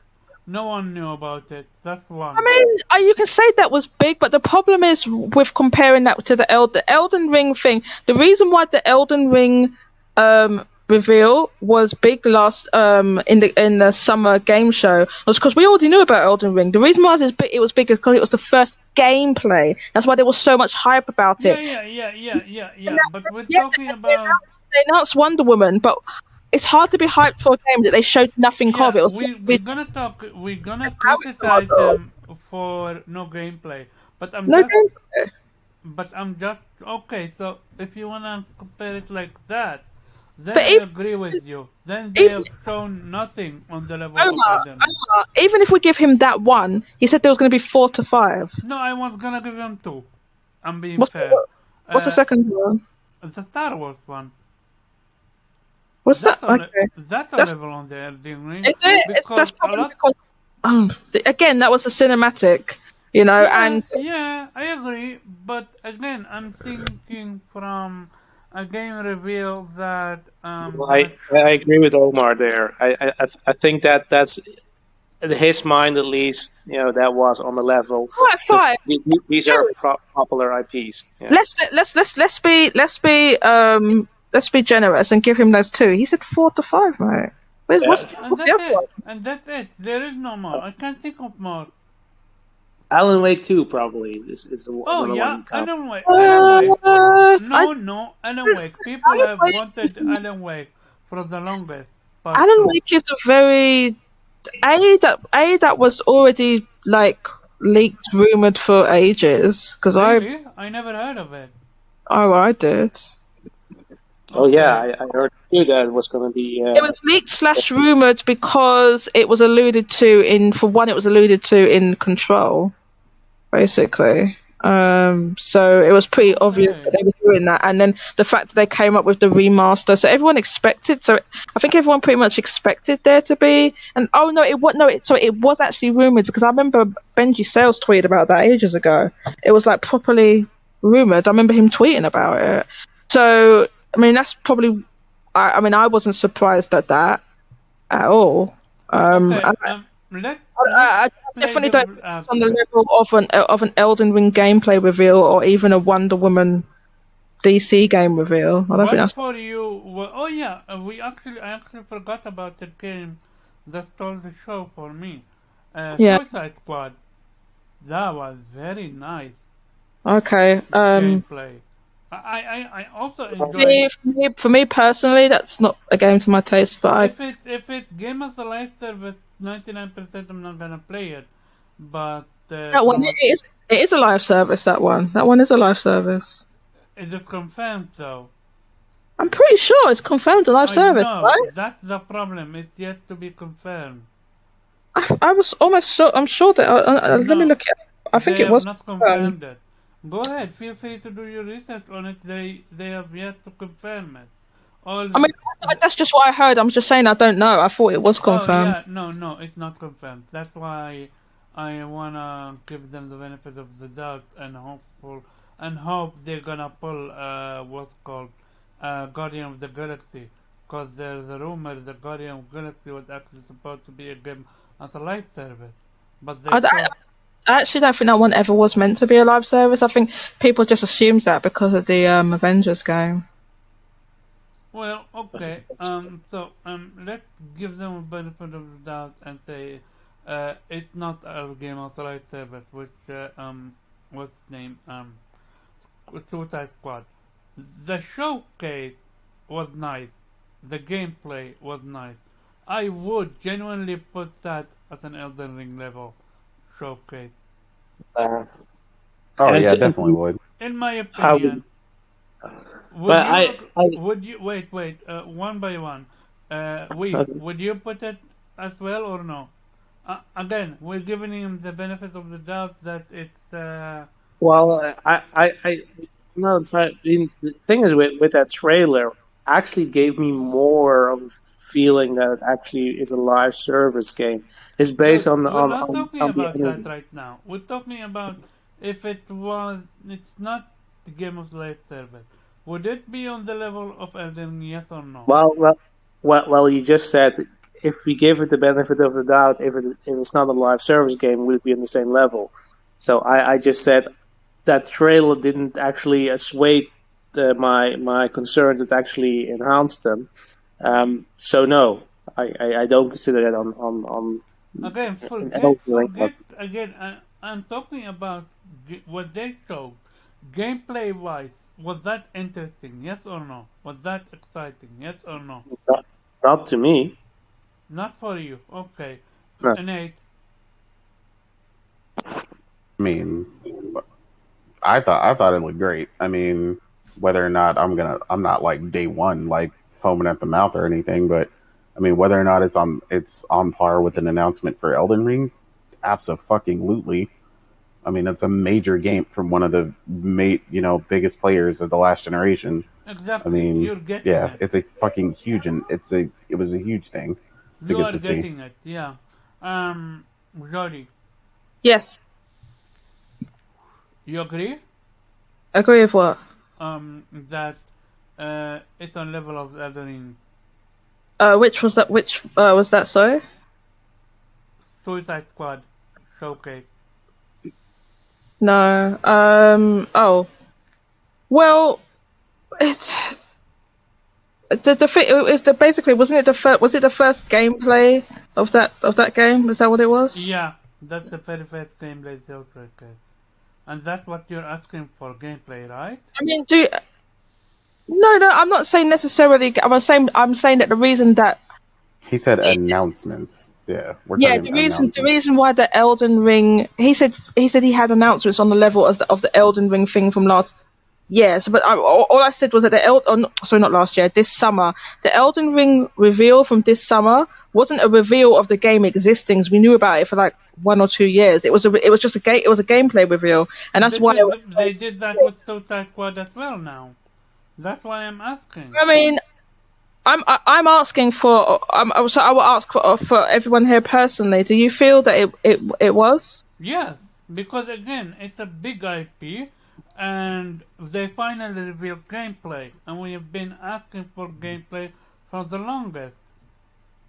Okay, fair enough. I'll concede to everyone here that it's not a game that I'm interested in personally. No. Give your own thinking if you think that count as yes or no. I can see that it can count. Yes. The only reason why I brought up the thing about gameplay was not that the announcements had to have gameplay, but it's just that Jeff Keighley. A lot of them did not. Jeff Keighley said, yeah, a lot of them didn't. So Jeff Keighley said they was on a level of that announcement in Summer Game Awards, you're counting the way he worded it specifically to that reveal, meaning the gameplay. It was on the same level. I got you. I see where you go. What do you mean? I don't understand now. Well, so Jeff Keighley said there were 4 to 5 Elden Ring level announcements that were going to be in the Game Awards, and when he was referring to Elden Ring, he didn't mean the initial reveal of the game like a couple of years ago. He meant the gameplay reveal that was at his summer game show. Okay, which was highly anticipated. So in order to be on that level, so something that's maybe highly anticipated or unexpected. So it didn't necessarily have to show gameplay. All I was saying was that the reason that one at the Summer Game Show was so hyped up was because it was the first gameplay reveal of that game, and people were excited about it. Both account as for them Star Wars and Wonder Woman, because both and Suicide Squad. Because all these were highly anticipated. People have wanted Wonder Woman for the longest. And the Star Wars game is a single-player action-adventure. People are Hold up. excited. Wait. Yeah, I gotta let me slow you down real quick. But do you personally know anyone that asked for a Wonder Woman game? Yeah. I mean, not that necessarily that there was like a big outcry for it, but it's a put it this way, it's one of the biggest DC characters. Oh no, I agree. I was just asking him I was just curious if he actually knew, because I personally don't know anyone. So I was curious. Body, Has there ever been a modern Wonder Woman game attempted before? Because I can't think of one. No, not even that there isn't. I'm not saying there's no grounds to do it. I'm just, my question is literally just that specific. Do you know someone that was asking? Because I know. I had never known anyone. They're probably like Body, Persona. They did? They did. They have Oh, okay. always. I mean, you pay way more attention to their content than I do, so you would know. Yeah. So yeah, that makes sense. I think what people ask for is a Superman game.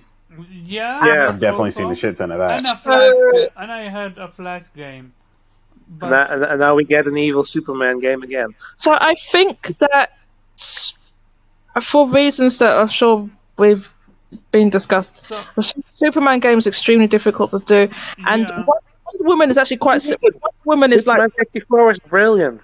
oh, well, Wonder Woman is seen as the Superman. yeah. Because So she's on his level. So she's on if his they level. can She's pull it off, if do they you can pull it think- off with Wonder Woman, that maybe they could do a Superman, right? yeah. What's your take on that? I'm not overly familiar with Wonder Woman, but I do know she is like literally like almost as powerful. I heard that in the comics now, as they are now, she's actually more powerful than Superman. The DC Really? comics. Yeah, apparently the storyline or whatever they're doing now, she's more powerful than Superman. I don't know what the reason why. Trust me, dude, it's complicated. Like you don't even Oh, want to know. okay. It's like the sun is red, and when the sun is red, you get stronger, and then she's not, and she also has the power of the 9 swords, and But like it gets super. hold on. As far as I'm aware, Superman actually the powers under that sun. His power. Well, no, I'm just being extra. Like I'm being facetious. No. Yeah, don't try to she out-nerd me. triggered you. She triggered you with that Hey, sentence. Well, no, the thing I is- was literally just being facetious because that's how I know, complicated it is. I know, In the I know. comics, there's like 5 different multiverses, Oh and my in god. this multiverse, like Only she's five- evil. Oh! If only you knew, Nate. There are so Oh. many different universes. Oh, yeah. Really? Oh, okay. I haven't read a lot of DC comics. I used to read a ton of Marvel comics. I've read like 1,000 Marvel comics back in the day, but DC not so much. Yeah, it gets crazy. Okay, To be so- fair, me neither. But I read a lot of wiki. Oh, okay. But the thing, just to go back to topic, I agree that probably in Jeff's mind, the Suicide Squad reveal is one of those 4 or 5. No, hold deal, on. but- No, No, hold on. No, not the whole. This Hey, is can I not finish? in his Can I finish? mind. This is Can I finish? factual. No, People have Carl. been- Hey, dude, let me finish.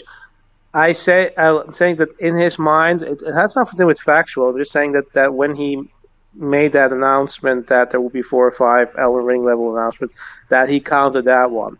The thing is, when you're asking me that, do I see that? I mean, I see that for the IPs like Star Wars and Wonder Woman, but I do not see that based on the gameplay reveal. It doesn't do much for me, so I don't see that on the same level as an Elden Ring reveal. And the thing is, I don't really care for Elden Ring because I don't care for Soulsborne games, but I understand that is on a certain level because of the pedigree of FromSoft and how much it was anticipated. I don't feel like objectively that. Then? Is that subjectively? It is partially subjective because of course it depends on what he views as these announcements, which one count, but it is subjective in terms of how do you personally feel about it. I mean, it's not that in the sense that do you care for these games, but more like, is that something on sort of a wow factor that has? I mean, if you announce a new Star Wars game, unless it's a mobile game, then it has a certain wow factor that is on the level of, say, of a From Software a gameplay reveal trailer, and similarly, if you announce a major DC character like Wonder Woman, and I say Alan Wake 2 too, but for me personally, I don't see the gameplay reveal of Suicide Squad on that level. But again, I would agree that probably Jeff Keighley meant that particular trailer as one of those 4 or 5s. By the way, just to sort of wrap up the Wonder Woman thing, I think the reason why this probably works better than Superman is that Wonder Woman, you could literally do just a God of War game with Wonder Woman because Greek mythology and such. Oh, that's right. Yeah, because she uses the whips and all stuff like that, right? Yeah, I mean she's basically from Greek mythology, or at least Yeah. she's father of. Well, they also have several weaker forms of her too. So like, Oh, really? we have no idea which Yeah, version but she's going to even be. it doesn't matter because origin yeah, but story. it doesn't matter because she could literally fight mythological creatures that could be on her level. So you don't have the problem that Superman has that a lot of his enemies are basically just human beings. And like, how the fuck would you make that fun? Like, you couldn't do it with Batman because when he punches somebody, they explode basically. Oh my So god. So, at the end, let's just vote on it, and we will see from there. no democracy, Omar. I mean, I think it's pretty obvious. Like, objectively, we basically found the announcements, and obviously, but subjectively, obviously, none of us care because we obviously know what was revealed, and we all know what we like to play. My argument is there's something in between, because we can, I think, all agree that what Jeff Keighley meant were those games that we just listed. We can agree that personally, some we might care, for others we don't. But I think in between there is sort of, would I consider those, even if without considering my personal preferences, those be on the level of Elden Ring? And I'd say that maybe 3 of those would apply to, but I don't consider personally Suicide Squad as being one of those. And I think that's sort of a level in between. Like, it's not that I don't give a shit about Suicide Squad, which I personally don't really, but that I just see like, okay, it's a gameplay reveal of a game that a lot of people might have already written off because they assumed it's games as a service. So I don't think that's on the same level as a From Software, a new From Software gameplay reveal trailer. So that's sort of my reasoning why I don't feel like that qualifies to be in the same level. But you agree it's a major AAA showcase. Yeah, as I say, I agree that's what Jeff Keighley will. No, I'm saying you agree that the game is a major AAA showcasing. Yeah, but I don't think that's necessarily the qualifier for saying. I was just gonna say, is it that it's AAA? Because there's something else that they did have there that was a really big deal, and that was the Cuphead what's it called? The last tasty. What's it called again? The last morsel DLC or something. I can't remember what the DLC is called, and it's called like the Tasty Last Course or something like that. And they had they had that with it. The Cuphead is that's a big deal. Oh, Cuphead yeah, the Cuphead that definitely one. The Cuphead, there we have it. DLC, I would say that's not AAA, obviously, but I'd say that's a big deal because that's DLC coming out for a game that released about 4 years ago. And it took them long to make. Cuphead was nice.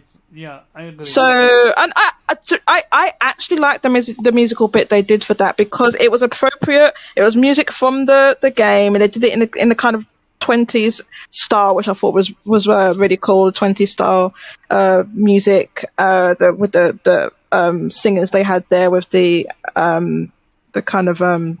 I can't remember what those dresses are called now. I'm tired. But I thought that was really cool, and I thought that was appropriate, and I thought that's a lot better than. Sometimes they have random bands there like that. I'm like, what has this got to do with gaming? But that actually, the way they did that was cool. Personally, I thought so. So, at the end, let's vote on it. Weeb, did he lie? Yes or no? I don't think he consciously lied. I think he really thought these were on the same level, but I don't think. I think he overstated it, in my opinion. Okay. Jody. I agree with Weeb. I don't think he was lying, or definitely he didn't think he was lying.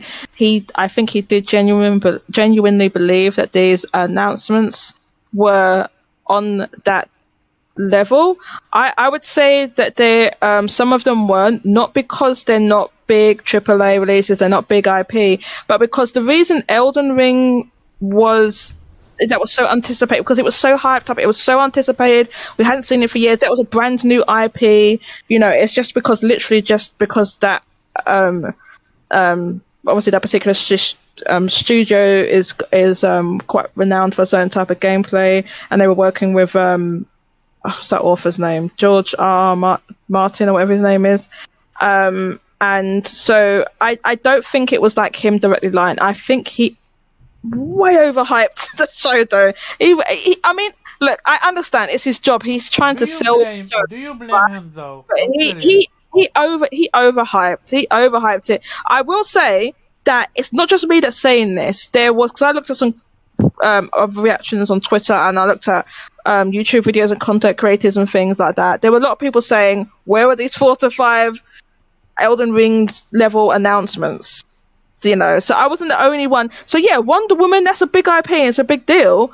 But was that like a hyped up, highly anticipated thing? No, because nobody knew about it. Was the Suicide Squad gameplay reveal, was that as hyped up and as highly anticipated as the Elden Ring gameplay reveal? I actually don't think it was.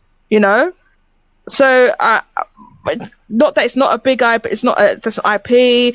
You want to define AAA as big, whatever, but I don't think that was as anticipated as Elden Ring gameplay was. No, it just wasn't. You probably don't even remember. Well, you must remember. It was only a few months ago. Like, people would like going absolutely crazy for this Elden Ring gameplay. They were going literally crazy. And I'm gonna keep it 100. I didn't give a fuck about Elden Ring because I can't stand the Souls games. So I mean, listen, I've never played a Souls game. They look too hard. I think they're very interesting games, very interesting gameplay. Maybe I'll attempt one of these days. Omar's gonna fire us all. Sorry, say that again, please. I said Omar's gonna fire us all for slandering Souls games. No! Oh no, he's gone quiet, so I think he's gonna pop. No. I'm listening, but what happened? I missed it. Oh, nothing was said. Nothing happened. You said something that I'm gonna be livid about, so go ahead, say it. No, you're imagining things. Go ahead, say it. I'm curious because I'm genuinely curious what you're gonna say. I just said that I don't think the Suicide Squad gameplay was revealed as it was as highly anticipated as the Elden Ring gameplay reveal. I don't think it was. No. Interesting. And do you speak of that? Do you talk about that from your own opinion or from how others view it? So are you talking about it from your opinion? No, not from not just from my opinion. I mean, objectively, that the Elden Ring gameplay reveal was hyped up to the fucking moon.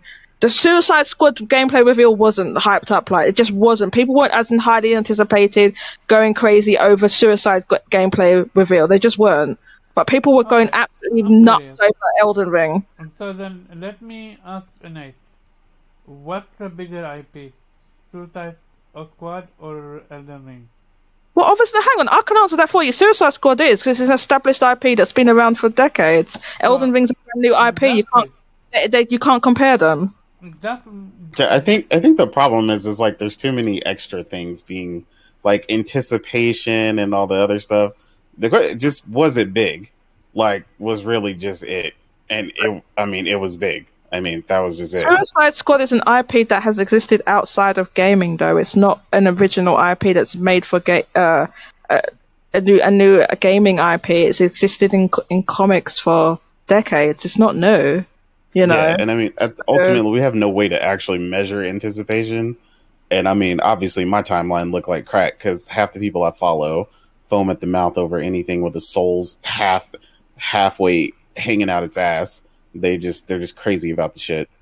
There's a category for an award called the most anticipated game at the Game Awards, and it's largely the same games were nominated this year as last year. And Elden Ring has won that twice, 2 years in a row.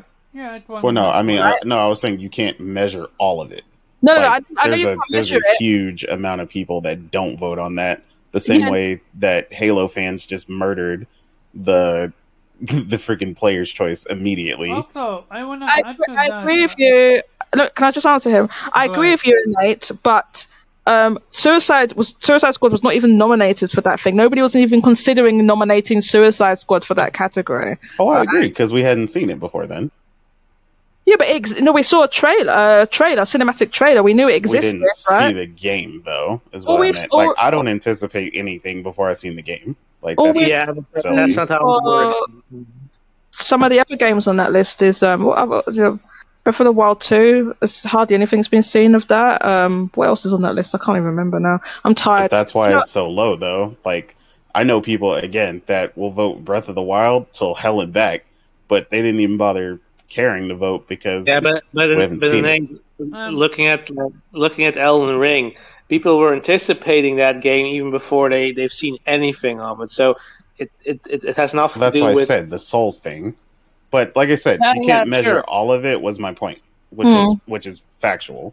Like my point was all of it, not who voted. Yeah, that's fair. Yeah. True.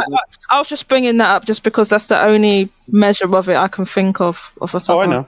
Yeah, I'm not saying you're wrong. I agree. If Yeah. you went by that measurement, then yeah. But I was saying you can't measure all of the anticipation, which is why games Yeah, but- often come out and it's like you got 150 million, and people go, "Why did this only sell 9 million?"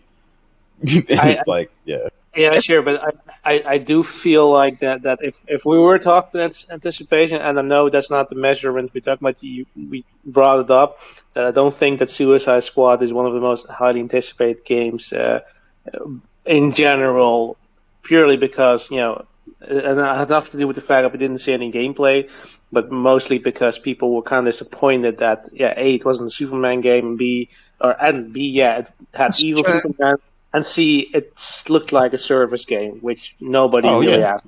That's true. I think Agreed. people thought that studio was making or it was rumored or something, or they wanted them to make a Superman game. I think. which bear in mind why we always say rumors are some bullshit, but people love them. I know. Well, I say this to Omar all the time, but we're not going to get into that now. Oh no, I know.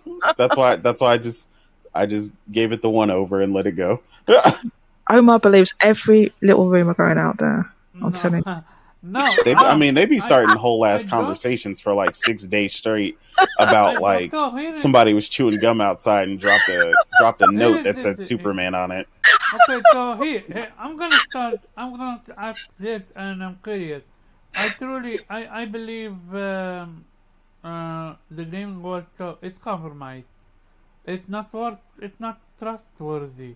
We've seen it with The Last of Us 2 versus Ghost of Tsushima when they got hacked. That's just one. It's not.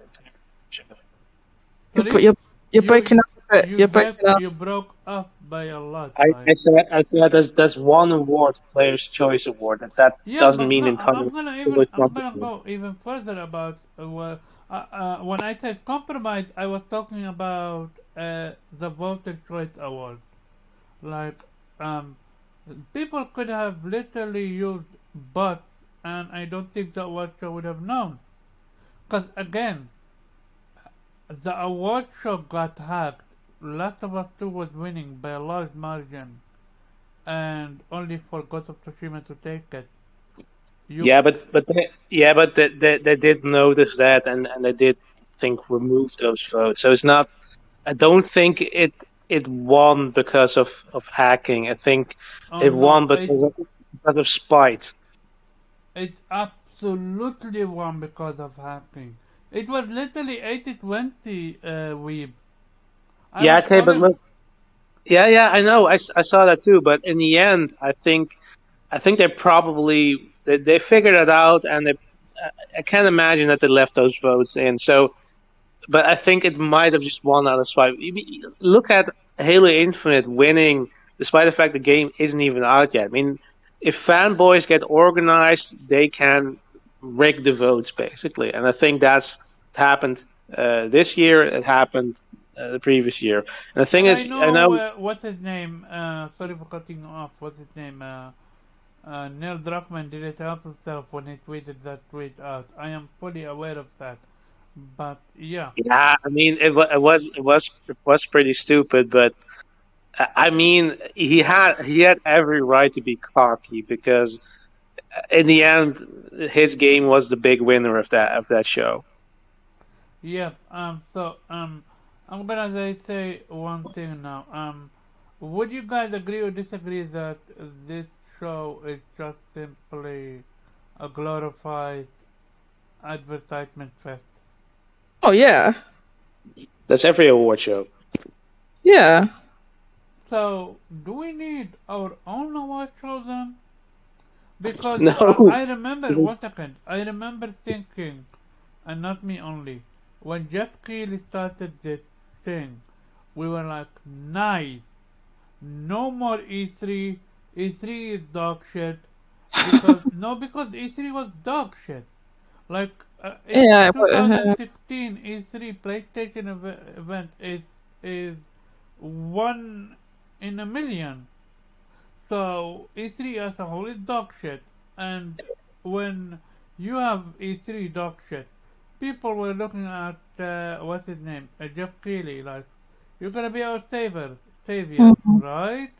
mm, You're gonna highlight games. You're gonna be for the gamers, mm, mm, and from what I've seen, maybe he wanted to be for the gamers, but he found out pretty quick people don't care about being for the gamers. He's not gonna get a big shot in there if he is for the gamers. He needs to uh, have ad revenue or that jazz. Am I being off base here with this one? I'm curious. so sorry. Re-summarize the point that you said he was So oh what I said is he genuinely wanted to be for the gamers. He wanted the show to be like for us, the gamers. But I think he has that. I do believe he has that as his genuine intentions. Yeah, I think that's always been but he his can't pull it off. He intentions. can't pull it off. He need advertisement. He need ad revenue and stuff like that. He need It would be impossible to do a show like that with that. It costs to put that on costs millions and millions, tens of millions to put on that show that he does. Honestly, it really does cost that much. So yeah, you do need those advertisers. Now, I think that you can argue with the format and the pacing of the show. Definitely, that can definitely be adjusted. And like, like I said, do we really need to pay? So that I don't think I personally don't think we need non-gaming celebrities to be there to validate a game award show. I don't think non-gaming celebrities that have nothing to do with gaming, that don't even game. Ming-Na Wen admitted she doesn't game. She said, "Oh, my son's a gamer." Oh, well, then she's qualified. But Well, I think that was the thing that got lost over time that I didn't like because like originally, like everybody that was there that were even pretty big celebrities gamed. yeah, Like that was why they were there. And then yeah, like gradually like just rando people started to be there. Like this year was super random. it And I was. was like, yeah. why like I get Shang-Chi was like cool and you know, we're nerds and stuff and that's a thing, but like he still doesn't game like that. So I was like, that was He weird. probably doesn't, but it does seem like he does at least game a bit.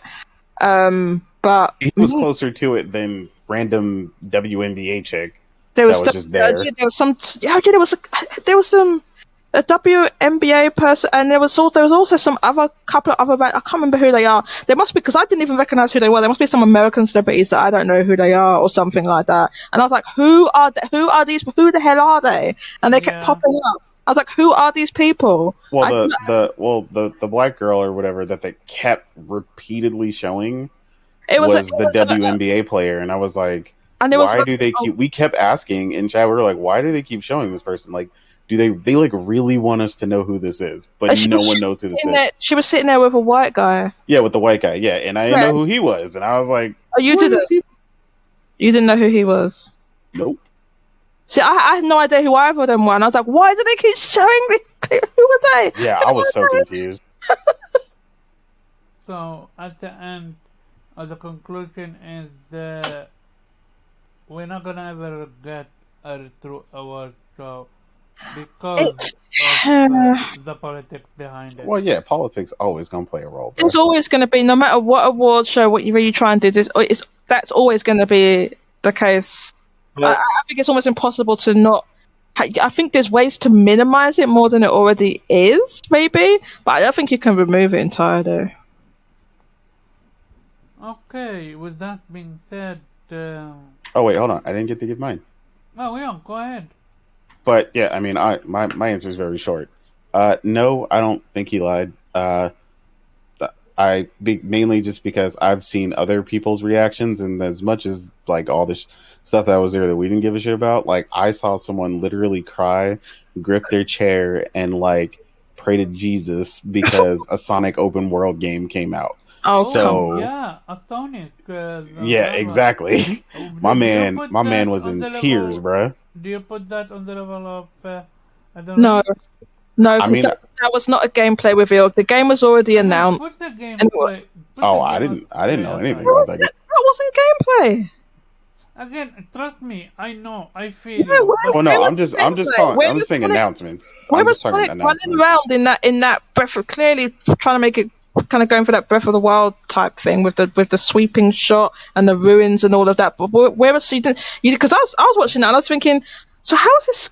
This is an open world or at least big vast open area Sonic game, and I was watching it and I was thinking, wait, how is that going to work? How's that going to work in just full free roaming open world 3D? I don't Oh, know. yeah. I mean, I have no going idea to how any of be that shit's gonna work. rough. But I'm just pertaining to just announcement, like the word announcement. None of the extra stipulations or any of the other stuff we're talking about. Mm. As far as just the word announcement, I don't think he lied. Gotcha. I don't think he lied. That's I where think I'm he at. overhyped and exaggerated. Yeah, so it wasn't a I lie completely agree because like he does that every se. year, He does. Yeah, he does it every year. literally every year. This man be He's like, "Yo, it's about to go ham. It's So, gonna be are we the crazy. Show blame? up 30 minutes early." Are he we the blame? Like, yeah. Oh could no, we have well, known better? not for me because my anticipation was zero. I But actually I'm had good a, at that though. I actually had a lot of anticipation. Not gonna lie, which is why exactly I called it dog shit, because lots what I've seen was literally Game of the Life service and shit I actually A care lot of about. it. Anyone else have anything to say about this topic? Oh, Oh, I think we covered pretty much everything, right? Yeah, that's why I'm asking if you have anything to say. Oh yeah, because he was having connection issue. Weeby Who? weeb, where are Oh, you? oh, are you still there, Blue? Because you here. were breaking up for a little while Let me earlier. see. Well, Let me see. Well, I can hear you now. No, you're fine. huh. Weeby No, weeb. nothing. Hey, he's here. Now, go Yeah, I've been ahead. here for a What's your while. take? What's your take? That's trash. He did. I was gonna say he did give his take. No, no. Yeah. He was the first one. No, what I mean by that, do you think we will ever gonna get a true genuine show without the politic bullshit? And the second one, do you think he lied, yes or no? I answered that. In I your answered the mind, second. Hmm? yeah, in your mind you don't think he lied, but in reality, our situation is different. Okay, now for the first one, um, did you, did you believe him when he announced that? Yeah, I answered that. I said that I don't think he lied, but he overstated it. Yeah, but I am asking you, did you believe him when he said what he said? No. Okay, so I am the only one that was disappointed then. Fine. 'Cause On the that note, truth, Omar. Oh. Sorry, Omar. So I'm fucking tired. Omar, can I ask why you was disappointed? What would you have liked to have seen? because I wanted a wow, because I'm with you, Jody.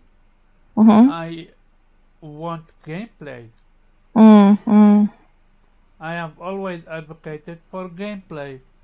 Before you leave, one final note and you can get the floor very fast.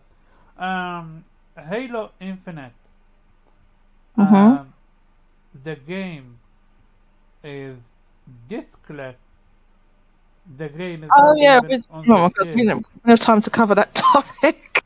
Yeah, it's pretty much just a DRM check disc. It's basically it has, my understanding, it has the Xbox One version on there, and it's limited. Limited. No. So far I know, the disc doesn't even have any version on it. Oh, it doesn't even have the Xbox One version. No, it's literally discless. If you Oh. have the game early, you can't even play it. Like, what's his name? Najib. No, not Najib. What's his name? The one with the glasses. The one. Shinobi. Yeah, Shinobi. He's actually Lebanese. He put out a tweet hyping up that he got Halo Infinite early. Who's Finally. Shinobi? Oh. Sorry, I don't know who that is. Oh my god. You on Twitter and you don't know about Shinobi. No, I don't know who that is. He is, okay, do you know Nib? No, who's Nib? You are I'm in a the information frustration. You are in the information department and you don't know Nib? You don't know Shinobi? Who No, do you know? Oh my! You follow these rumor merchants, okay? I'm down for factual information. No. Well, Nib- Nib like doesn't release anything unless it's factual already. Yeah. So yeah, he's Also, like the I'd say main. You mean the And Belly? And say for You mean the- Shinobi.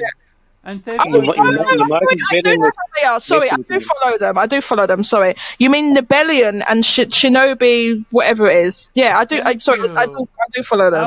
I was about to think, I don't know, maybe you was not fit for this podcast at all. After all. But yeah, both of Nah, them. real talk. What's your take then?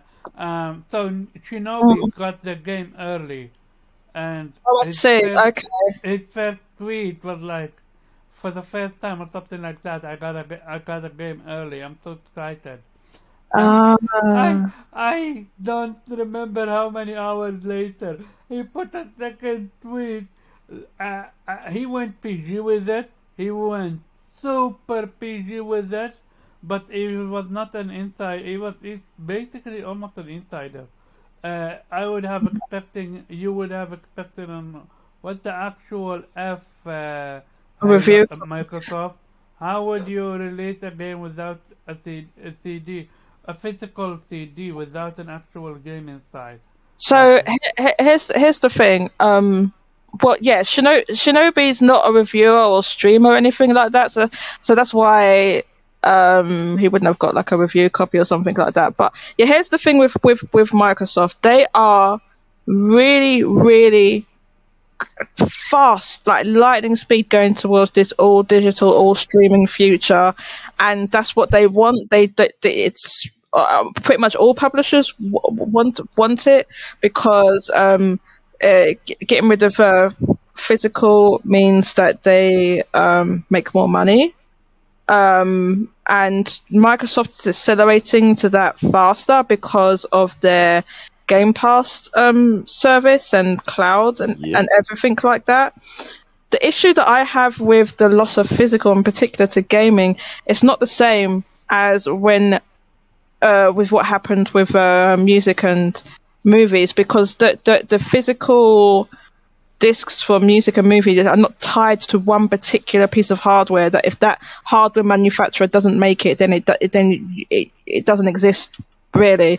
Because if next generation there's no physical disc for a PlayStation or an Xbox, people can't just make one and then you still have, you can play on something else, which you can with music, and their stores are completely closed ecosystems. So far I know PlayStation doesn't have the issue, right? With what? So far I know PlayStation doesn't have this issue. Well, not right now. They have Not now, yeah. Not now, but that's what I'm saying. It's going towards that. I'm just saying Microsoft is getting there faster. Honestly, basically we have not been able to play games directly from the disc for more than a generation, right? You used to be that the game was actually played from the disc. It's not like that anymore. You have to install the entire game onto your hard drive. When you put the disc in, the disc is essentially like a DRM check anyway, except for it has the data for the most part, apart from day one patches and updates and things like that. It has the data actually on the disc, so it will install from the disc, but it's not played from the disc. It hasn't been played from the disc since PS2 was played from the disc, but PS3, some of them were, some of them weren't, I think, that era, and now none of them are at all. The only thing that's played from a physical media is the Switch cartridges. Nothing else is. Okay. Well, But for the record, when you said discless, that's incorrect. It has a disc. The disc is just worthless. yeah. It has. For Halo Infinite, the data is not. Yeah, so you're saying for that game. So here's the thing. For one thing, I saw some Halo fans were disappointed that there was no official Microsoft. They didn't make a special edition for that game at all. There's no special edition. I think a few stores in the US did their own like art books and things like that, but there's no a special edition with like a steel book and stuff like that. So for some Halo fans that had also always bought a physical, they were very disappointed. And I know there were people that are disappointed with they're just going to skip out on buying the physical for Halo because the data is not even on the disc. And I know that they were disappointed with that, and I know that issue has also come up with PlayStation Collector's Edition not having a disc at all. The Horizon Forbidden West Collector's Edition has no disc. There's no disc at all. It's just a code.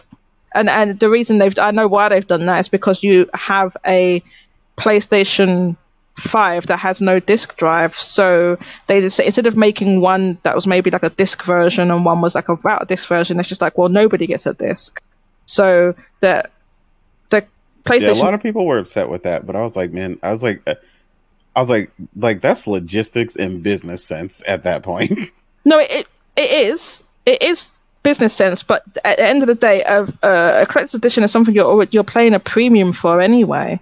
You're paying for a premium because you want physical collectible items, so it wouldn't cost them, because those discs are dirt cheap to produce anyway. That's one of the reasons why game media went to disc in the first place, because it was way cheaper to produce than cartridges. You know, from the when they went from the the SNES era to the sort of Nintendo 64, the PlayStation went with a CD disc, a CD, and that's why because it's vastly cheaper. So that's why a lot of third parties such as Squaresoft went to PlayStation, and Nintendo's reasoning at the time was that I know that basically the loading. So in the cartridge era, there was no loading times. It just wasn't a thing. There were no loading screens or anything. That came in with discs. So that was one of their reasons, because of loading times. And what was the other thing? Oh god, I'm really fucking tired. But that's one of the. Oh, and once we went to the 3D era, the frame rates got cut, because everything used to be 60 frames before 3D era. Then it got cut down to 30. So, yeah. It's only now we're just starting to go back up to 60. But yeah, it was all 30 because of the 3D and the loading screens. So it is, yeah. So you do that. It did create that issue, but at the same time, it was just way cheaper. And at the end of the day, that's going to trump everything when it comes to where third parties are going to publish, right? So that's what happened. So I think when it comes to the PlayStation collector's editions, I think you should have an option to get a disc, because they are like I said, you're paying a premium, and those discs are really cheap to produce anyway, and it's for something that's your most hardcore, most dedicated fans are the ones buying those collector's editions in the first place. It's not casuals. Yeah, So and they don't. And the PlayStation fans, there was a survey done, and it shown that PlayStation cares about. PlayStation fans cares about physical more than digital. yeah, so it's the platform with the highest, not PC obviously, it's all digital now, but the the platform with the highest digital rate is Xbox has much higher digital adoption than PlayStation, and then it's PlayStation. Then Nintendo has the lowest. Nintendo still, most of their business is physical. That explains. So it's one of the reasons why they would never go all digital like with their next system, because like they would cut their business right down because of all different people that played, and they're not necessarily downloading things on the internet and everything. They want to play directly from the cartridge. Maybe they got access to the internet. So Nintendo's business is still a lot like it's a very high enough percentage that if they went all digital, then their business would pretty much collapse. So they can't do that, and they've said they don't really want to do it. PlayStation, I don't know if I don't think they've made a statement quite like that. They don't, because I mean, they all. Option. That's the thing, Omar. I like the option.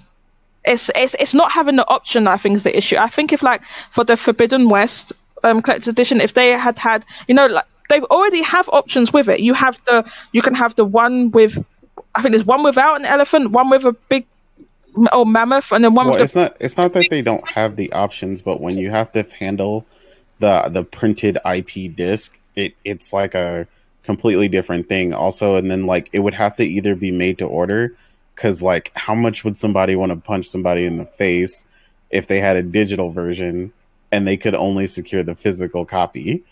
Like it doesn't have to be made to order. They could just produce a percentage of them that had a disc. I know they can, but you didn't get me.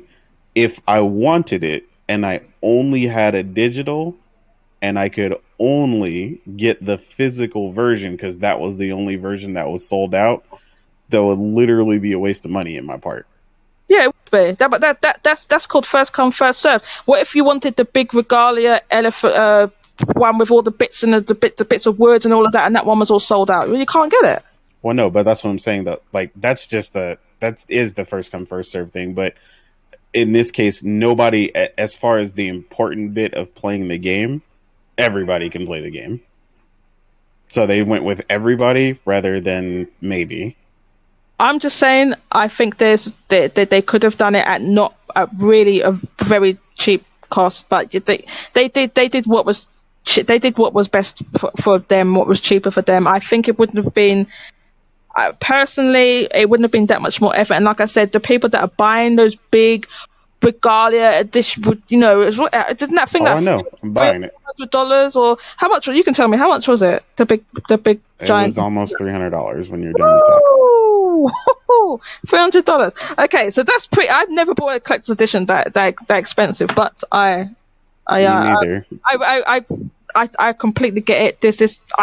Anyway, I'm not going to talk about that bloody Persona vinyl set that I won. That's $400. But anyway, I completely understand. Oh, I get it. Right, buying those things. But at the same time, you agree that if I am that big of a fan and I could afford to spend $300 on a mammoth, that if I really wanted the disc, I could just buy that shit from Walmart day one for $49.99. Buy it separate. I mean, yeah, you could. I mean, I could. Like, we're talking about like affordability. I actually could.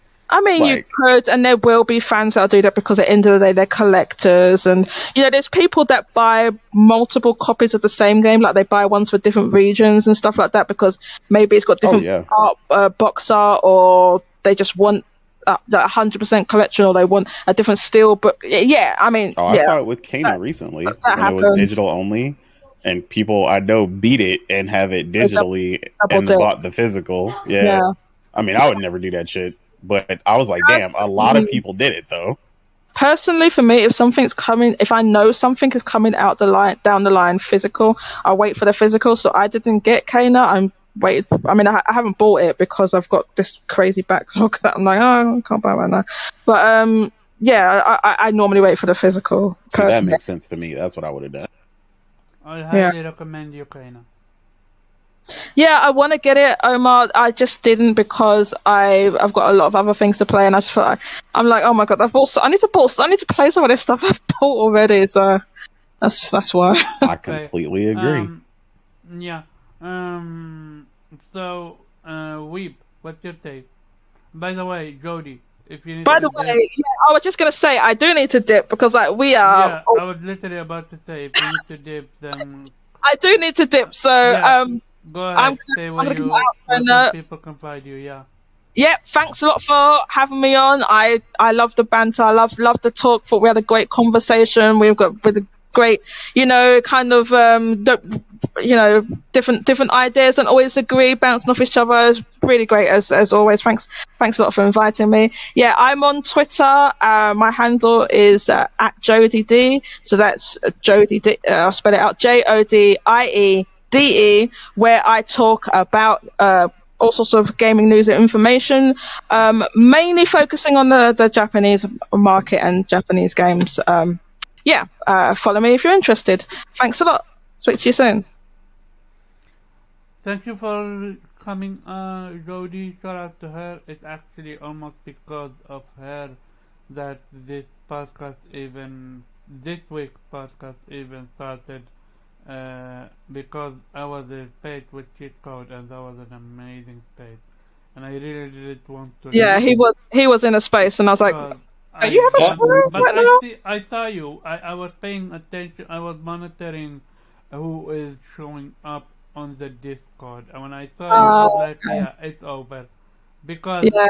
I was with Weeb. That's right, we were both in there, and I heard Morgana is not gonna make it. Well, she was supposed to be 1 hour late, but apparently she couldn't make it, which is cool.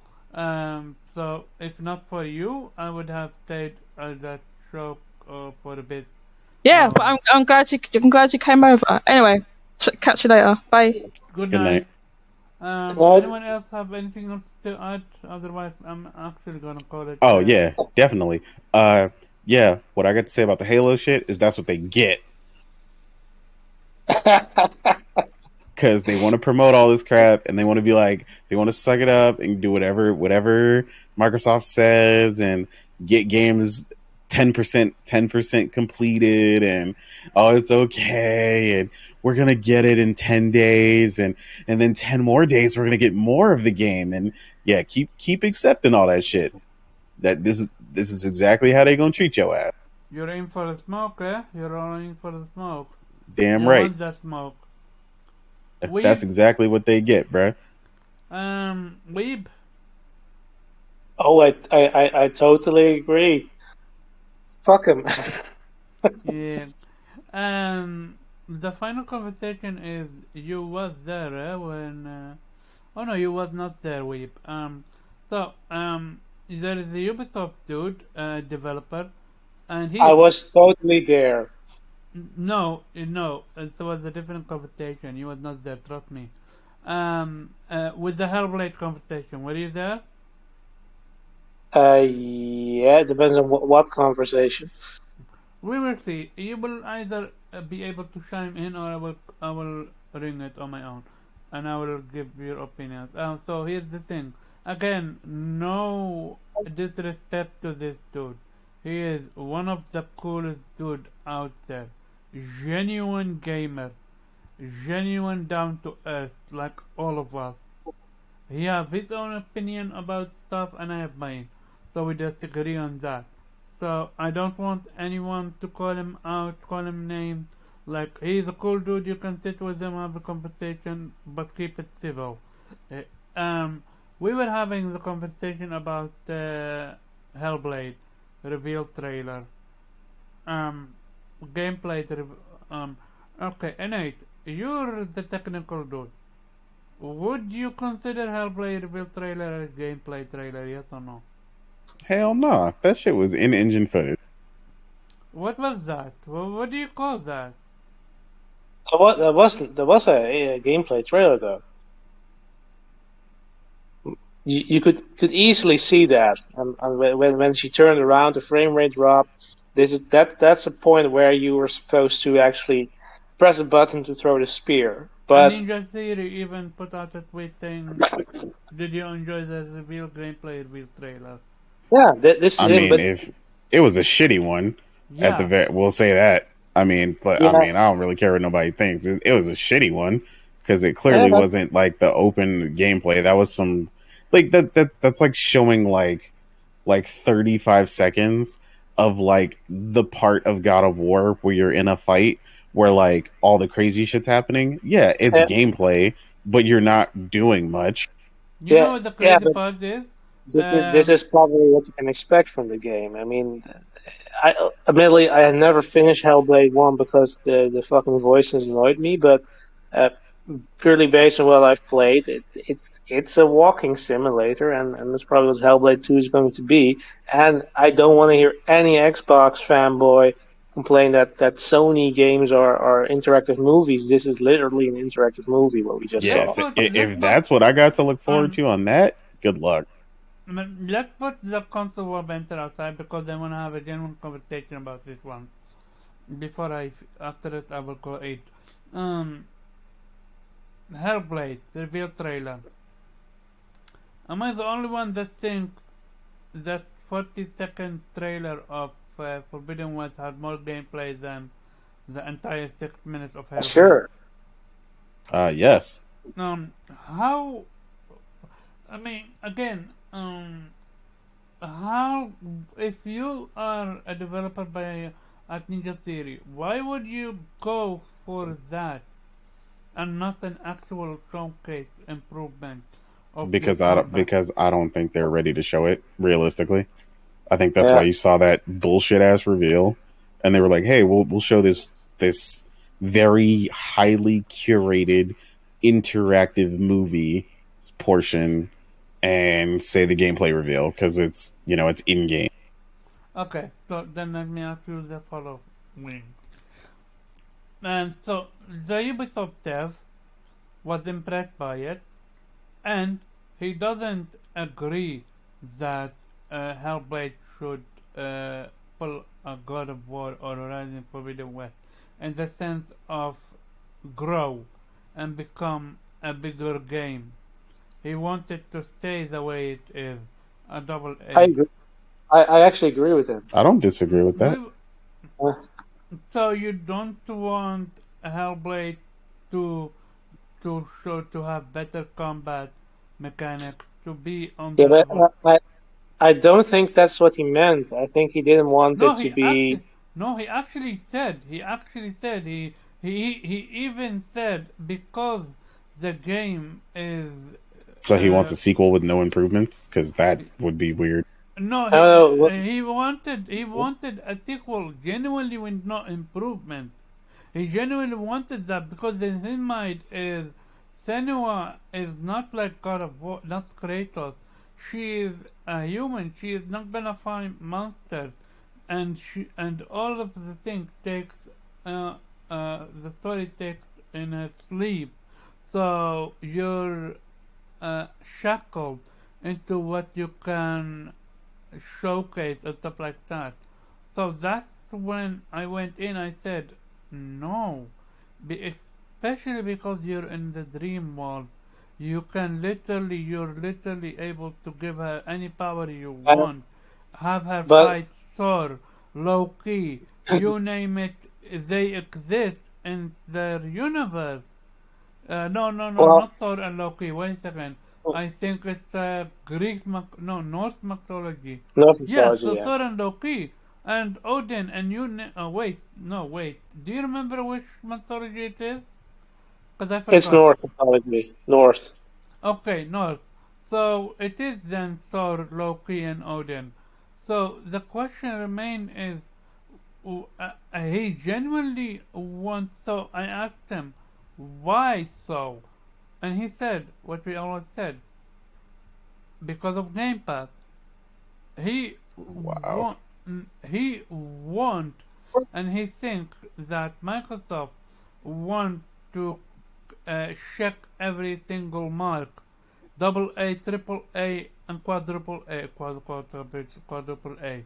He doesn't want Hellblade 2 to have that grandiose improvement because it's on Game Pass and it must be a double A game. Because he thinks that if it turns into triple A games, then it's no longer the developer vision.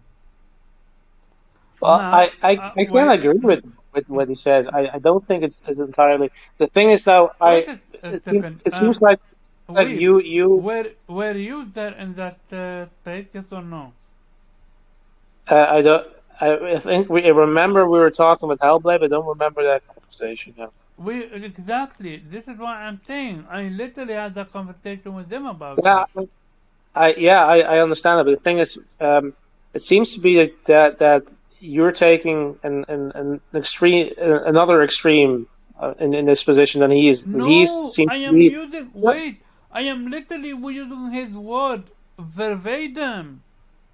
Yeah, but you're not listening to me. I'm not saying that you're misconstruing his words. I'm saying he's taking the stream where he say he doesn't want any changes, and you seem to take in the No. stream. It's not that he doesn't want an improvement. He doesn't want it to be on the level of God of War and Okay, Horizon Zero Dawn. then I totally agree with him, because what you seems to be arguing is that you want this game to increase its scope to be But on a level he did say he doesn't want the combat to be improved.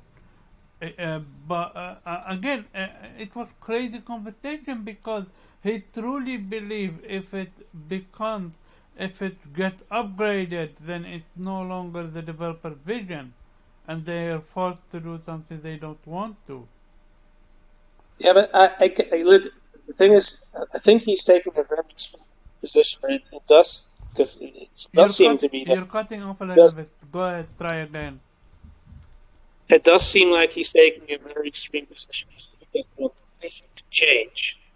But you're taking the other extreme where you say, I do want this game to be bigger, on a level of God of War, etc.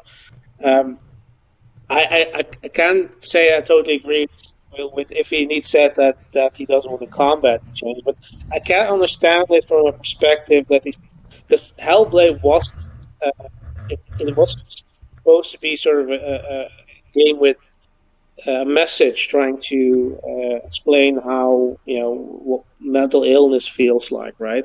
So it was in a sense more art than it was entertainment. So I can kind of get where he's coming from. I'd say if there's actually things that could use improvements, I'd say that should be improved. But I do agree with the statement that you shouldn't increase the scope of this game. It should ideally be similarly a very contained game, a very small game that tells a contained story, and in a sense maybe even considering what the original game was about, I do feel like maybe a sequel should have been made. Because the game is in its place in Senua Dream. Would you agree or disagree that the game need to have improvements on the level of Forbidden West? Yes or no? But you're missing a point here. You're saying Dream, but she's suffering from schizophrenia, suffering from mental illness. Yes. It's not a dream, it's a delusion. That's a very different thing. A dream, you could argue, okay, you're in a dream, you can do whatever the fuck you want, and it can be a happy dream, it can be a nightmare, whatever. You can dream that you have superpowers, but she's in a delusion. And, yes, and okay, if you give her superpowers, that would ruin the point that they're trying to make. But again, you got literally the free reign to do whatever you wanna do. Yeah, but that's the problem. That's what you don't seem to understand. It's not that you have the free reign. It's actually the entire opposite, because you are trapped in your mind. You have a delusion. You are mentally ill, and therefore you're suffering. That's the entire point, I think, of the original game.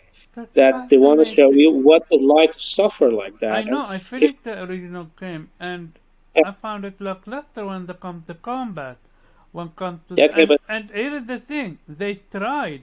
The reason why I say they can do it is because almost at the middle point of the game they give you the ability to use a skill, but yeah, at first they doesn't.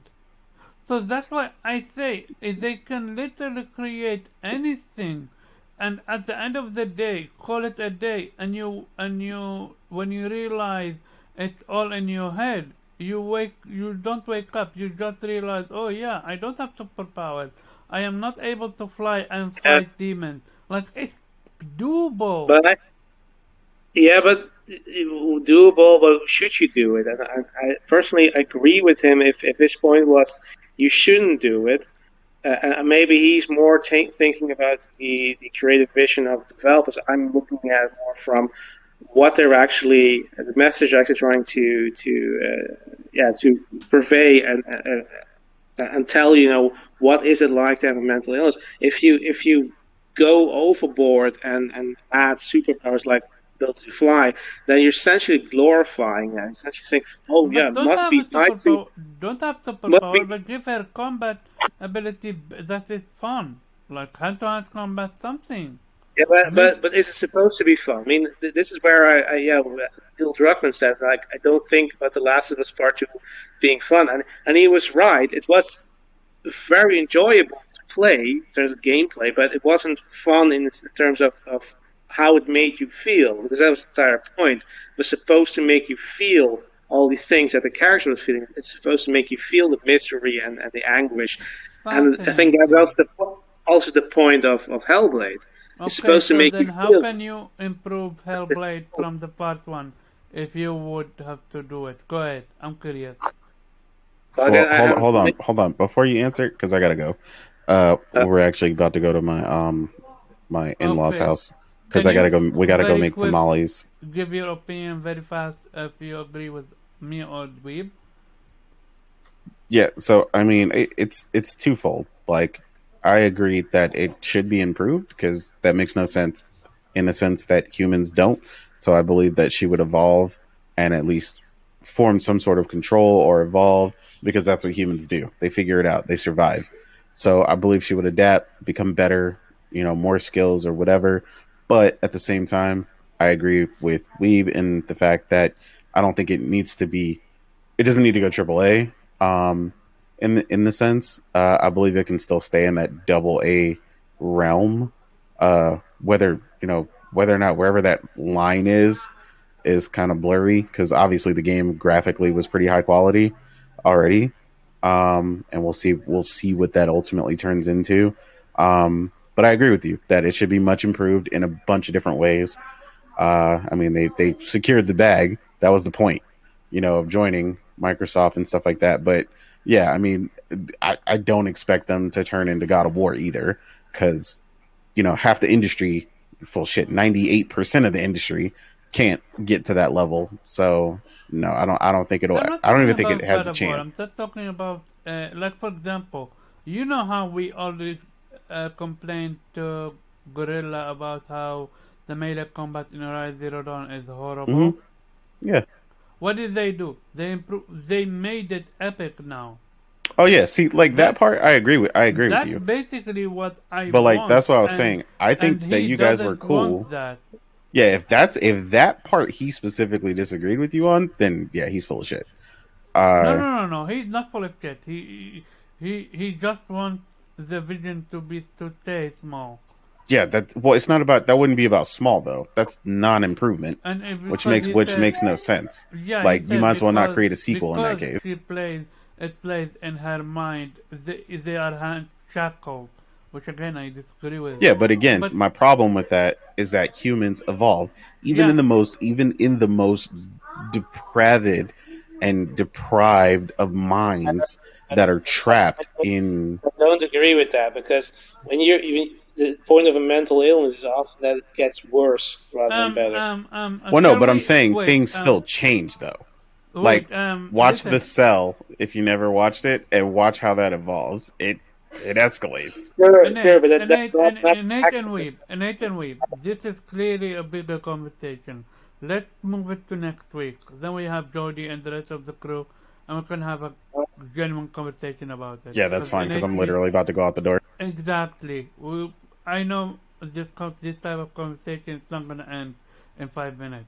And this is very fascinating conversation. Do your outro, Innate. Innate, aka the real Innate on Twitter. And yeah, everybody have a good night. Hey, shout out to you for coming through and take care. Peace. We are definitely gonna have the conversation about it. What's called not off air because you need to sleep and I need to eat, but definitely next week. This is going to be a fun conversation. To go ahead, do your outro. Yeah, this is Weep Sheriff, aka Blue Rhizome, and only thing I can say is Other Nation. Yeah, other nation. Again, a final time because again, I don't think you understand just how much it means to me that you showed up because you could have easily skipped it and slept, and I genuinely appreciate that. And with Sure. that being said, I'm Karaba or Omar, whatever you wanna call me. Karaba_Shihab on Twitter. Don't add me if you're into this whole shit. Just for the sake of adding, because I like to interact with people. And with that being said, this is episode 11 of Game Slayers, and we're out. Let me then close it.